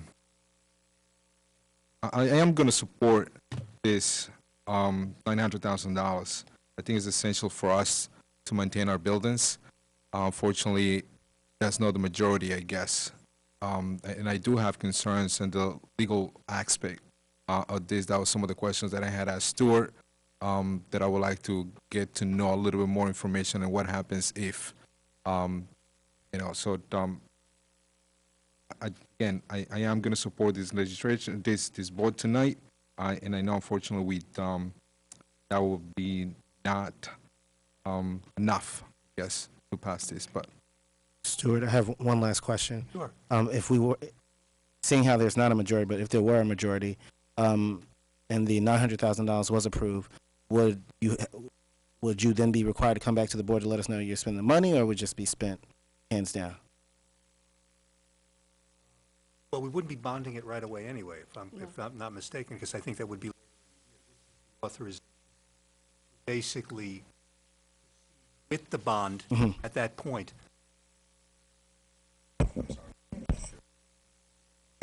Sorry, Tom, but if in terms of ultimately entering into a contract with someone to do the work, we would have to come back to the board, because although this was initially proposed as a design and build, it would require separate contracts to the board for the various work that has to be done, and this board would have to approve those contracts. So to that extent, the answer is yes. It would come back to the board for those contracts at that time. Correct. So may I just suggest, I guess, to the rest of the board, because even though there's 3 in favor of this and we need a majority, why can't we just table this until we resolve the issues that need to be resolved in court, and then at that time we can obviously put this back to the table instead of just not passing a positive resolution at this point. Is there a bonding time? Does it have to be bonded? Did Tom say last week that it has to be bonded by a certain time? Is there a time is of the essence issue here? So the reason that we're asking for the board to consider this now is because you have to run through the permissive referendum timeframe and then the estoppel notice timeframe. So you have to go through all of that, which is several months, until you can actually consider the project. The bonds wouldn't be issued until September, But we wanted to make sure, and this was another part of my email, that we could take advantage, if it was appropriate, this summer to do the cleanup, so that we're setting ourselves up for success as opposed to waiting. I also advised the board that you could wait and make this determination until May. You have up until that time frame. However, that we then miss the construction season for this year because we won't be able to borrow the money till September, and the estoppel and the permissive referendum timeframe would run into the bonding period. Yep, I'm sorry, but all the construction is actually not exterior construction, it's all interior stuff. It is. It has nothing to do with the outside, so weather kind of doesn't really matter as much if we're doing some sort of work at exterior, exterior extended renovation, so to speak, so. It might not. I just wanted to make sure that Right. That's a true statement, but, I mean, there is still time to consider this, so if that's... Well, can you just tell me sort of the time frame? You're having a meeting next week, so when is the drop dead date to get into the bonding, to get what you want?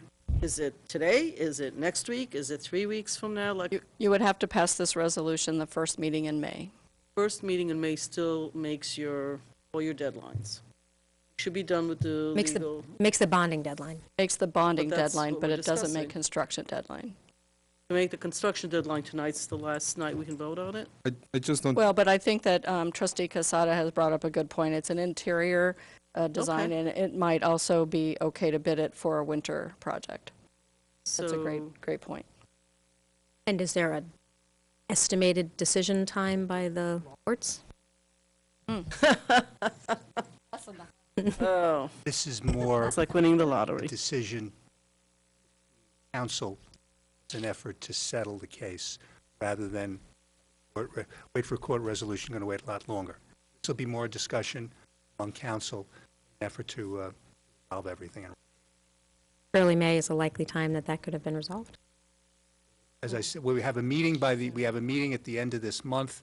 I'm hopeful for that, but lawyers hope always springs eternal. But Thank you. I would hope so. Where are we? We have a motion on the floor. Should we do a roll call vote? And then if it does not have the 4 votes necessary, then we can decide if we want to bring it back at a later date. Okay. Trustee Herrera? Aye. Trustee Levin? Abstain. Trustee Quezada? Aye. Trustee Bazemore? Aye. And Mayor Garrity? Nay. Okay. Then moving along, does this impact the next? It does. Mayor, what I would suggest is the next resolution, which is Resolution O, in view of the fact that we did not have the 2/3 for Resolution N, that we would do a modification of Resolution O where it says 2,590,000. That would be instead changed to 1,690,000 because it would take out the $900,000. 1 million. I think you mean 1,690,000. Yes. I'm terribly sorry. Yeah. I like the other number better, but. Okay. Okay, so here we go. Finance establishment of various capital projects from 2019 debt financing sources. Whereas village management wishes to establish capital projects for various capital purposes and purchases aggregating $1,690,000, which were part of the village's 2019 capital plan and designated to be financed by issuance of serial bonds. Now therefore be it resolved, capital projects and capital project budgets are established as follows with the 200 Main Street You're gonna take this out removed. so that- so Yeah, this- so the total increases matches 1,690,000. Correct. Is there a motion? So moved. Second. Comments on the board? Madam Clerk? All those in favor? Aye. Resolution for appointments to Environmental Advisory Council and Landlord-Tenant Relations Council. Resolved that the following individuals are appointed to the terms detailed below to the Environmental Advisory Council and Landlord-Tenant Relations Council. To the Environmental Advisory Council, Jessica Hewlett, term expiring December 31st, 2018. Louis Coitino, term expiring December 31st, 2019. And the Landlord-Tenant Relations Council, Nancy Ward, landlord member, term expiring December 31st, 2020. Is there a motion? So move. Second. Comments on the board? This is the, want to say anything? Sure. But you can first if you'd like. The environmental advisory. I didn't know if Manny wanted to do the landlord tenant first, but okay. So we're happy. We interviewed a bunch of people. I guess I interviewed with the mayor as the liaison for the EAC, and we have some really great candidates. Both, I think, are parents of youngish children, and one is bilingual, which is really helpful in this group, and one's sort of a newcomer, and the other one has been here a little bit longer. Really great candidates that I hope the board approves. We sent an email around with resume, and I go through the whole thing.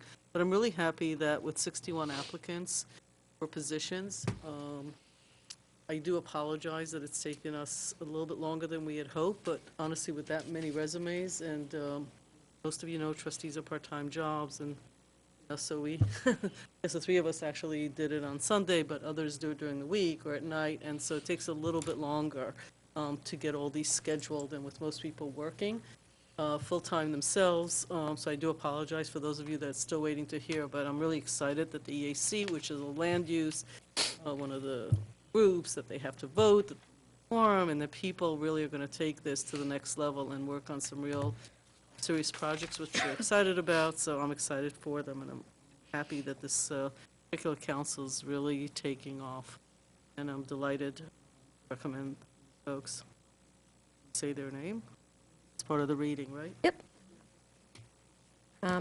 Trustee Quesada, did you want to comment on the appointee for the Landlord-Tenant Relations Council? Yes, we actually, the mayor and I met with Nancy over the weekend, and I feel that she's going to be a person to a lot of values, experience to the council right now, and she's a bilingual person, so that definitely also helps. So I'm definitely in support of Nancy, so thank you.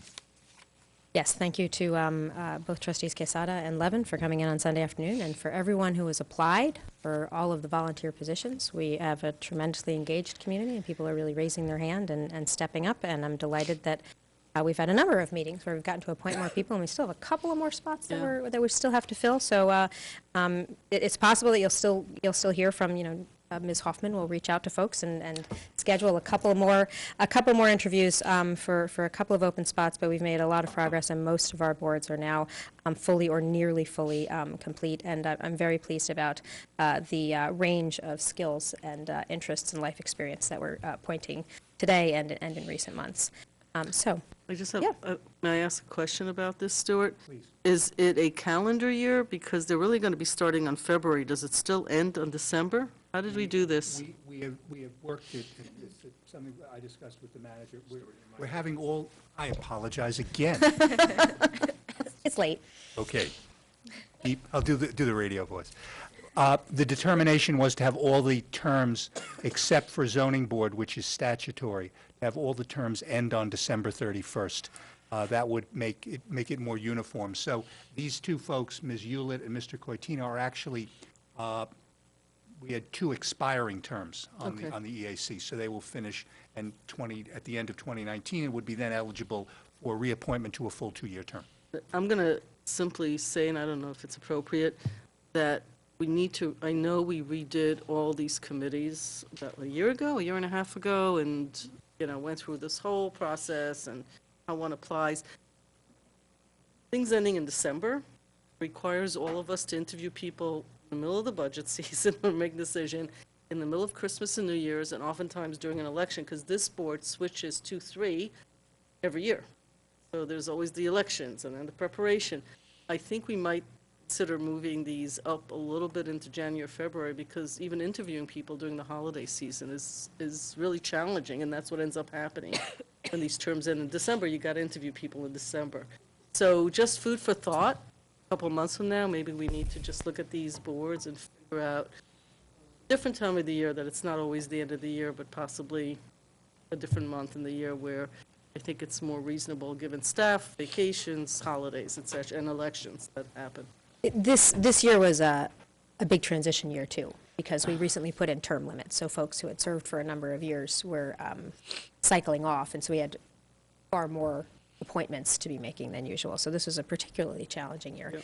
We also have a couple of other things to figure out, like we have 8, 9, 10-year maxes, but then what happens if you come in for an unexpired term? Are you allowed to do? So there's a couple of little tweaks, and that's what we can Generally update that. But what it has done is it's opened the door for us to get a big push to have a lot more new voices and faces involved in our committees, and so I'm very pleased for us to be appointing these 3 folks here tonight. Madam Clerk.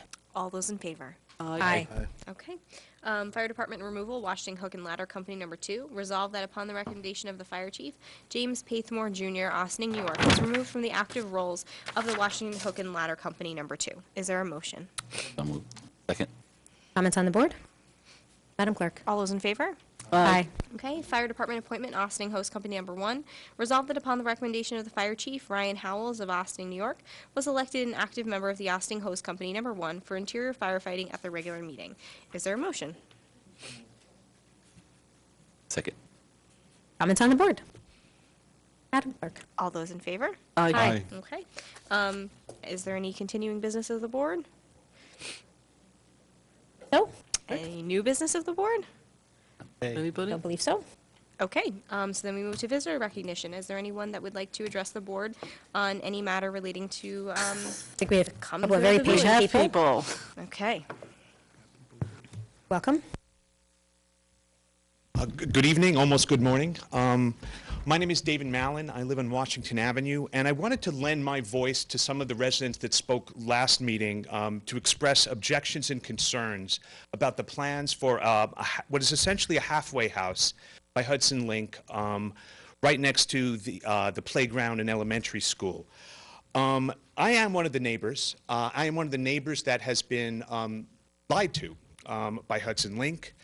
I want to express my concerns that everything about this operation has been underhanded. We have been treated as residents with incredible disregard and disrespect. And I've expressed some of this, and I want to actually thank Ms. McDonald and Mr. Kahan, who took the time to hear me out on some of this. But I wanted to speak out publicly to express my surprise at what I understand the position of the village to be, which is that this proposed use would be perfectly legal under the current zoning law. That is a position that is wrong. It is wrong factually. It is wrong legally. It is wrong as a matter of common sense. I want to make you aware the law here is clear that to constitute a single-family residence, the group there has to be the functional equivalent of a traditional family.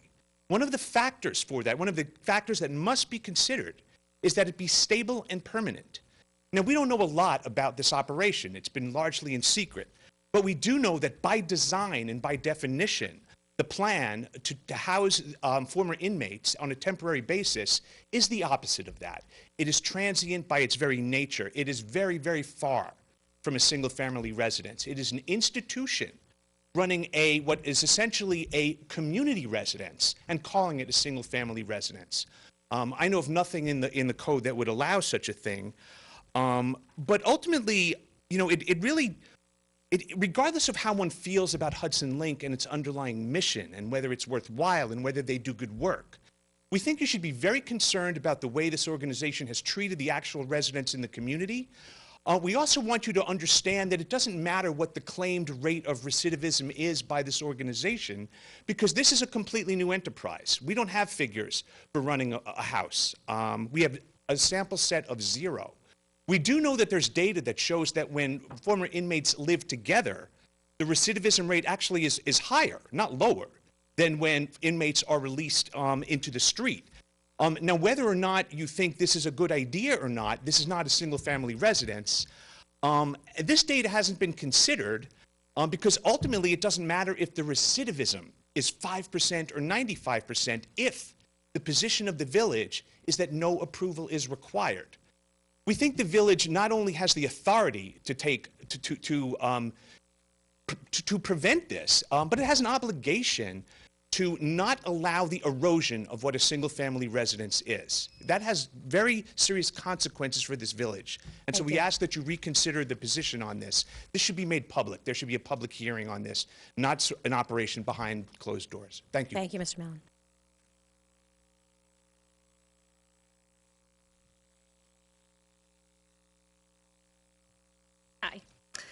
I'm Rosemary Almodovar. I came during the last meeting to also speak about the home on Washington Avenue.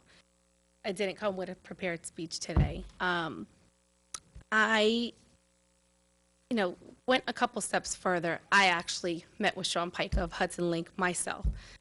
As you know, I've sent letters to the entire village board, all the principals of every school, our entire school board, Senator Carlucci, George Latimer, Danny Galiff. I've sent letters to everybody regarding this. And I addressed the individual directly, and I asked the questions. And it is concerning that we are not calling this a halfway house simply because it's not state and federally funded. It's a halfway house by every definition of the word. And, I heard you earlier talking, Mayor Garrity, about having experts that come in and consult on housing, having data. There is no data to support what this organization is trying to do. They have, as David has said, rates based on their rehabilitation through education. They have never, ever ventured into housing. And when I asked Sean Pica directly, what are your plans for this house? Did not have a plan. He could not tell me who was going to live there. He only said for sure they would be on probation or parole, so that is the oversight. And this is what we are putting our children, our community, basically in the direct line of. Fact is, we are housing criminals there. This is not a permanent residence. It is a rotating door. And it's a rotating door, and we don't know what we're gonna get. And we're just willing to sit and not ask any questions because we're going by what we say is our zoning law. Well, our zoning law doesn't protect us if this is the zoning law. And so, again, I asked the last meeting, what are we gonna do to change it? What can we do as a community to come together to make zoning laws that actually make sense? Because this doesn't make any sense. If I understand there was a meeting held privately with the school board and this board with Hudson Link, but never did that meeting involve the people who raised the awareness and the concern to begin with. It never involved us. It was never made aware to the public except for me posting it on Ossining Families, Ossining Moms. So where was the involvement of the community in having these meetings and asking the questions that needed to be asked? And how were we satisfied with what Hudson Link told us when no one met with them except for our village officials and our school board?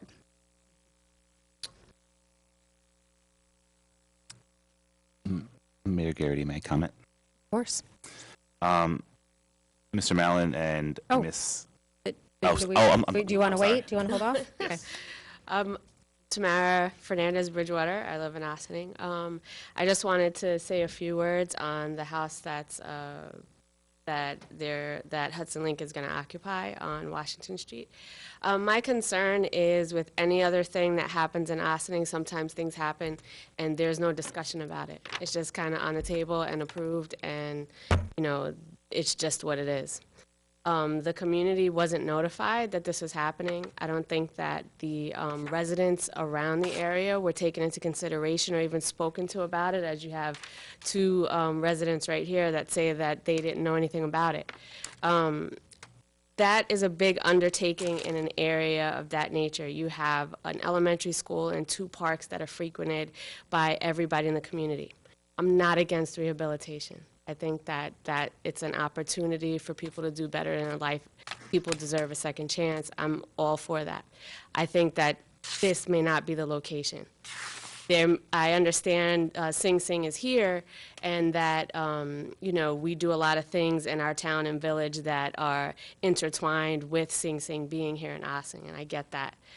But picking a location that is central to where hundreds of children go through, where a lot of our community a lot of our community is around, like in Nelson Park, because Nelson Park is so overpopulated in the spring and summer months, and whoever else is going to be around that area. Not sharing the proper information, maybe bringing in people from that community to talk about it, maybe talking to the school about it ahead of time before it happened. I always think, or I think that that we do things and towards the end go, oh, well, we didn't think about that. Or like we don't look far enough into the future as to how that's going to affect the areas that it's in, that this house would be in, or other things. But I think that we should take the opportunity to find out the data, to sit down as a community and figure out where the best location should be, because by a school, I don't think is the best location for that type of rehabilitation home. And even though the people that live in it may be considered a family because they're working together, or they live together and they put a garden in the back and they go shopping together, things that families do, but you have to take into consideration their background, or like what may happen, because you have no data to look at. Like, so why not collect all of that and make the proper decision? There are lots of other places in Ossining where that could be. But to pick next to a school in between two parks and not share the information openly and being transparent with the community and sitting down to talk about it, I just think is a recipe for disaster. Thank you. Thank you, Ms. Bridgewater. Trustee Herrera, you wanted to make comment? Thank you. Yes, Ms. Bridgewater, Ms. Almodovar, Mr. Mallon. So I did follow up with Senator Carlucci's office, Director of Constituent Affairs, and tomorrow I'll call the Director of Constituent Affairs at George's office. Let me know who else you contacted regarding this village issue. And I did get the approval from Senator Carlucci, if the neighborhood is okay with it and accepts the offer, to convene a meeting, to actually have that first official meeting where the actual neighborhood can sit down together with the organization, because that hasn't been done yet, right? So the whole, but you and some parent, right? So okay, so if you guys as a neighborhood, as you best feel fit, if you still want to take up that offer, then I could open it up to my colleagues. Maybe like 2 of us can go, and whatever else, a rep from an office. But that's something that I think would be a good opportunity to finally, have that happen.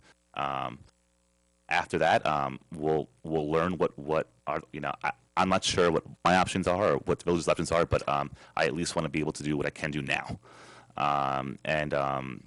I think that having, somewhat of an official meeting where those questions can be asked, I would love to hear the answers. I know that Mary Garrity and Ray Sanchez and Jean Pica had their own meeting, and she kind of briefed us verbally, but I like being briefed in writing, or I like being briefed either there in person.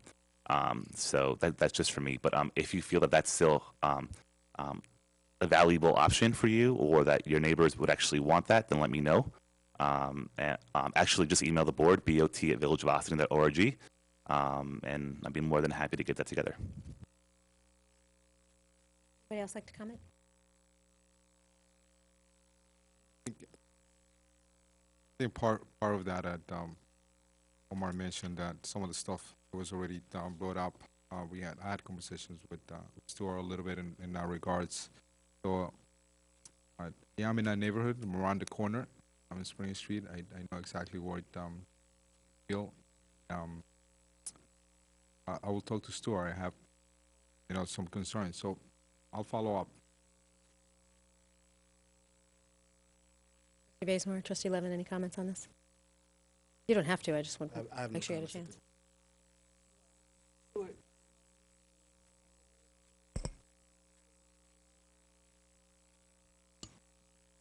What's a family? As defined in our zoning code, one or more persons, whether or not related by blood or marriage, living and eating together as a single housekeeping unit and sharing common expenses and household tasks.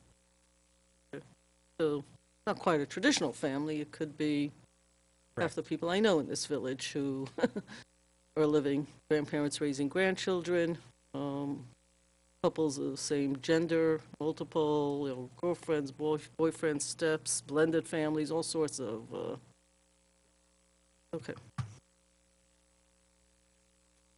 Thank you for your patience and staying so late tonight, again. And we've gotten a lot of emails and seen a lot of posts, and sometimes really seeing people come and speak just 3 minutes, we hear things differently, so thank you, it's very helpful. And I think having another meeting with community members to ask more questions is a good idea.